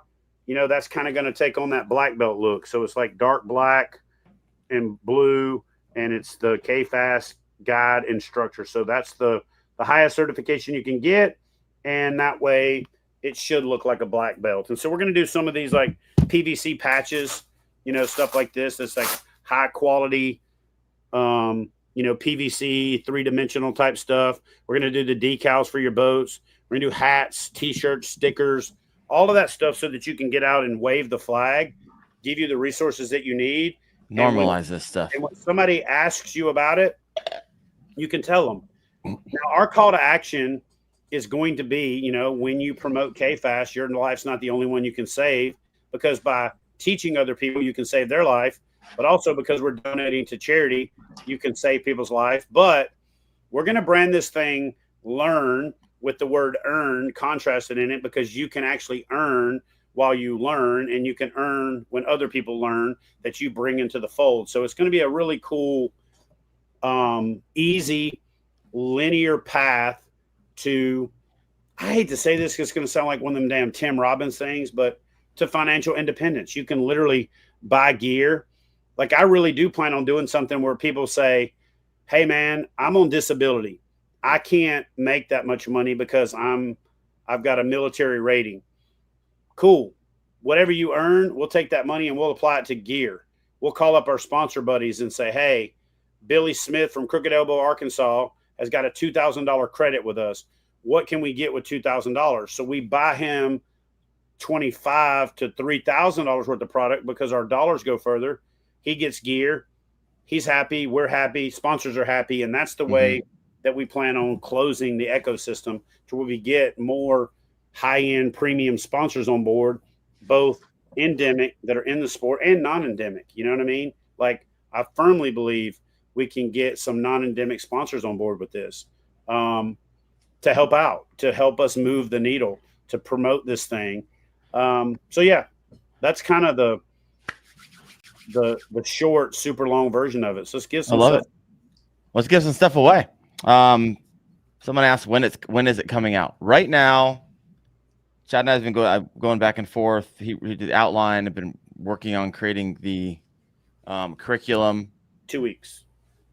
Chad's been saying 2 weeks for the last 6 weeks, but it's closer than it's ever been. Nonetheless, it is ready. The curriculum is ready for review. So that was the hard part, right? Like I said, I sent Chad review. Like I'm reviewing it again tonight for the third time. Fletch, who works at Westbrook Supply, has reviewed it. Joff, all these guys are ACA instructors, are reviewing it. Jeff Little's going to review it next. And then after that, we turn it over to a curriculum writer who has written tech manuals for the military, for government agencies, and instructional courses for about 35 years to do a final review. Then we upload it to the software. Then we launch the website and get the app built. I'm saying 2 weeks for basic, probably another 2 or 3 weeks after that for advanced to be live, another month after that for guide to be live. But about the time it would take you to kind of be ready for that next tier is when we're going to be rolling it out. And I got to figure out how to track this. We got to figure out how to track this. But we're going to create a challenge coin, and we're going to create a special recognition for what we call the founding 50. The first 50 people that are guide certified, so meaning the first person in each state that gets guide certified is going to be part of our founding 50. And there's going to be something extra that we do for those people. And then we're going to do something like the first 5. So the first 5 in each state will be part of another tier to where being a plank owner or being an early adopter actually means something. So stay tuned for more details for that. There's a lot. Hopefully that was unpacking for everyone. Hope you're getting excited about it. We're going to normalize safety across the board and get some standardization and just keep people all safe out in the water, keep people from ditching all their gear to the bottom of the lake. It's going to be awesome. All right, Chad, what are we giving away first? KBF lifetime membership. All right, here we go. Good one. Boom. Who's going to win the lifetime membership? Winner is John Welch, my man. Very nice. Congratulations, my friend. Lifetime membership. So Josh, shoot me a text at 757-348-2232 and just say, hey, this is Josh Welch. I won the KBF lifetime membership, and I'll get you taken care of. Also, everyone else who heard that number, please send all kinds of weird stuff to Chad's phone, all kinds of weird photos, please. That way I can forward them. Send me some. Thank you so much. That's like giving to Darren. I'm going to forward them directly to Darren's wife. She's already got you on block. Yeah. Oh my gosh. Yeah, Chad and I are down eating, and I'm out talking to my wife, and Chad comes out and he's like, hey Darren, the girls are ready for the hot tub. Well, I'm talking to my wife so she can overhear it. And then he walks back in. It's like, babe, no, he's joking. I'm at a restaurant. Yeah, I was in the military. Of course he's joking. I was in the military. Listen, man, I was in the military for 20 years. You jack with me, you're going to get jacked with. You give me an opportunity to kind of throw a monkey wrench in the family dynamic, I'm going to. People used to call the shop. I'd answer the phone. Petty Officer Hoover, Lieutenant Hoover, whatever it was at the time of my career, and they would be like, "Hey, this is Seth Taylor's wife," and I'm like, "Wife?" And then they go, and then I hang up, and then they call back, and then they get, "Baby, what? You don't tell your friends you got a wife?" Blah blah blah. No, that's Hoover. He's just jacking around. Yeah, you're dog paddling up a waterfall after that, baby. That's what he does. All right, giveaway number 2. We're giving away a KFast pass. Fast pass. The whole thing, $475. No, we're not giving away a K-Fast pass. We're giving away 2 K-Fast passes. Dude, I need to join. I know, right? Here we go. Winner number 1. Boom. Now, I just looked up Josh. He is already a KBF member and he's a veteran. Well, Air Force, which is kind of like being a veteran. But anyway, so we're getting an actual veteran member. So that's pretty sweet. That's Asshole New Hampshire, my man. Darren, since you're the executive director, business manager side of KFAS, I'm going to let you get with Basshole, New Hampshire, and handle the KFAS pass once that's all set up and everything. So you're going to get some time. We will not forget. So that one. Reach out to me at wendellfishing@gmail.com, Basshole, and we will get you on the docket. All right, let's do the final winner. Just giving away stuff tonight. Last one, second K-Fast pass is going to 3, 2, 1. Which means these people actually have the best leg up on being the founding 50. Yeah, they do. Because they're going to get it first. They could. John Long, my man. Congratulations, John. Same thing. Reach out to wendellfishing@gmail.com. Now, let me ask you a question. John Long is pretty damn close to like John Smith. Are you screenshotting this so you can make sure it's the right John Long? Because I got it on video. We're good. I knew a guy named Richard Long in the Navy, and every time somebody said his name, it kind of cracked me up. But John Long is pretty freaking common. So, well, congratulations, guys. And so this should be get kicked off. We're gonna do this thing. It's gonna be a lot of fun. So stay tuned on that. I don't think I got a lot of congratulations over here going on, but I think that's it. We're gonna land it. We are 2 hours and 14 minutes. We'll land this plane. Seth's like, I'm tired. I gotta get up. No, dude, it was awesome. Bro, Seth's got to get up and wrangle ducks tomorrow. I know, right? It's like ducks. We got all kinds of stuff, man. Yeah. No. Gosh. What did you say you built? A duck? What? A duck? A brooder. So after they hatch out of the incubator, you got to get them in a brooder. So it has a heat lamp and has the food, the water, and stuff. Duck mamas don't do that job anymore, just like sitting on the little bastards. You're looking at them. You're looking at the duck mama right here, man. Hold up. I almost forgot one thing. Chad, you fall on your butt again today? Wearing Crocs? No. Yeah, I guess I saw the video. He said no. Nope. No. My son has a damn archive of all this stuff. So he basically puts this shit together to make it look like it all happened. He slow rolls I need a highlight reel of all the times you've fallen. So what happened was we were doing the walkthrough of the 2 boats. And over there at the lake where you've been, you went over there after the knucklehead, and we go over there to film, and the side, it's been raining, so the sides are kind of slick. And he keeps creeping. And I'm like, dude, go over here where the gravel's at. Well, he keeps creeping because of the sun angle. I step on this thing and I'm like, whoop, whoop. And I mean, I got this $8,000 camera in my hand. That's not counting like the accoutrement, you know what I mean? The mic holder. Oh, yeah, the mics and everything. Like, it's probably $10,000 for everything. I'm like, oh, and I'm looking straight at the ceiling, like at the sky. I'm also on a slope. So here's the thing, right?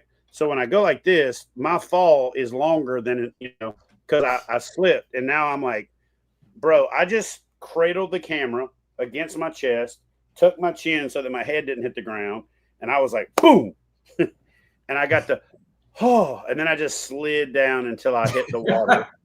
And I'm like, get your camera, bro. So what does he do? Instead of getting his damn camera, he takes the opportunity to take his phone out. I got to document this because Dad busted his ass again. So what I love about it is that happened after you fell in Crocs at the boat ramp. And you said, oh, I'm never going to wear Crocs again because I'm going to fall on my butt. And then you wore Crocs again. I actually went and did a video called Crocs Kill. Yeah. With the Crocs. But then I did this whole like rescue video wearing my Frog Tog shoes. And I got back and there was a little bit of grit and gravel in them. I took them off. I washed my feet off and I just threw my Crocs back on because I thought I'm just filming. I'm not launching and recovering a boat. I'm just going to go over here and film Austin. and I got some Gotcha. ants on my regular shoes. So I just threw the Crocs on real quick. And then sure as hell. But you know what? Like I was wearing them today. I'm not just like a little bit Croc. Look at this shit. I mean, I got like, oh, you got holes through it. Oh, my shit is so thin, bro. My Someone shit is buy so Chad thin. Hoover a pair of Crocs. Listen, My goodness, listen. that's just My sad. shit is so. No, I'm just gonna get better shoes. I found my shit is so thin. Gosh. Well, I didn't realize that one actually. No wonder I can feel Got a everything, freaking hole in the bottom of his Crocs. If you're listening in, he's literally put his fingers through the hole. bro. Listen, I can step on bubble gum and tell you what flavor it is. These things are so thin. I didn't realize they were actually all the way through now. But yeah, Chat, I got a 40% off Cross Kicks card here. I'll just give it to you. I talked to the owner. He's like, hey, reach out to me.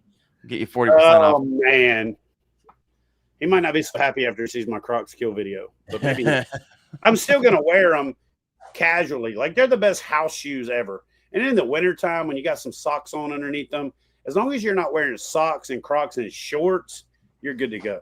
I don't even know what we're talking about. We're closing this up. But first, and well, actually last, thank you, Dark Horse Tackle, for helping make this possible. Their support, and yeah, I look forward to getting their box in the mail this week, and so we can start looking at these individual lures again. But Chad, thank you so much for giving away a lifetime membership to KBF. Chad, thank you for giving away a 2 fast passes for KFast, and yeah, we'll get this thing. Next episode of yours, Yeah, I'm authorizing you to give away 2 OG What? PFDs before What? they're even available. And again, I don't know how fast we're going to get through the Coast Guard certification process and all that other stuff, but I'm just going to give you the what do you call it? The commitment that on your next show, you can give away 2 KFast or 2 vetted OG PFDs. And if they are a KBF member when they win, I'm going to give them all of the pockets, pouches, panels, and a full outfitting of all the other vetted gear that goes with it. Holy smokes. Chad's in a generous mood tonight. I'm just gonna keep him talking. Anything else you want to give away? I'm going to do a free There 50s live in about 45 seconds, as long as you keep this camera running. I'm just going to get up. And All right, everyone. Thank you so much for watching Kayak Fishing Podcast. I'll see you next week. See you. Bye.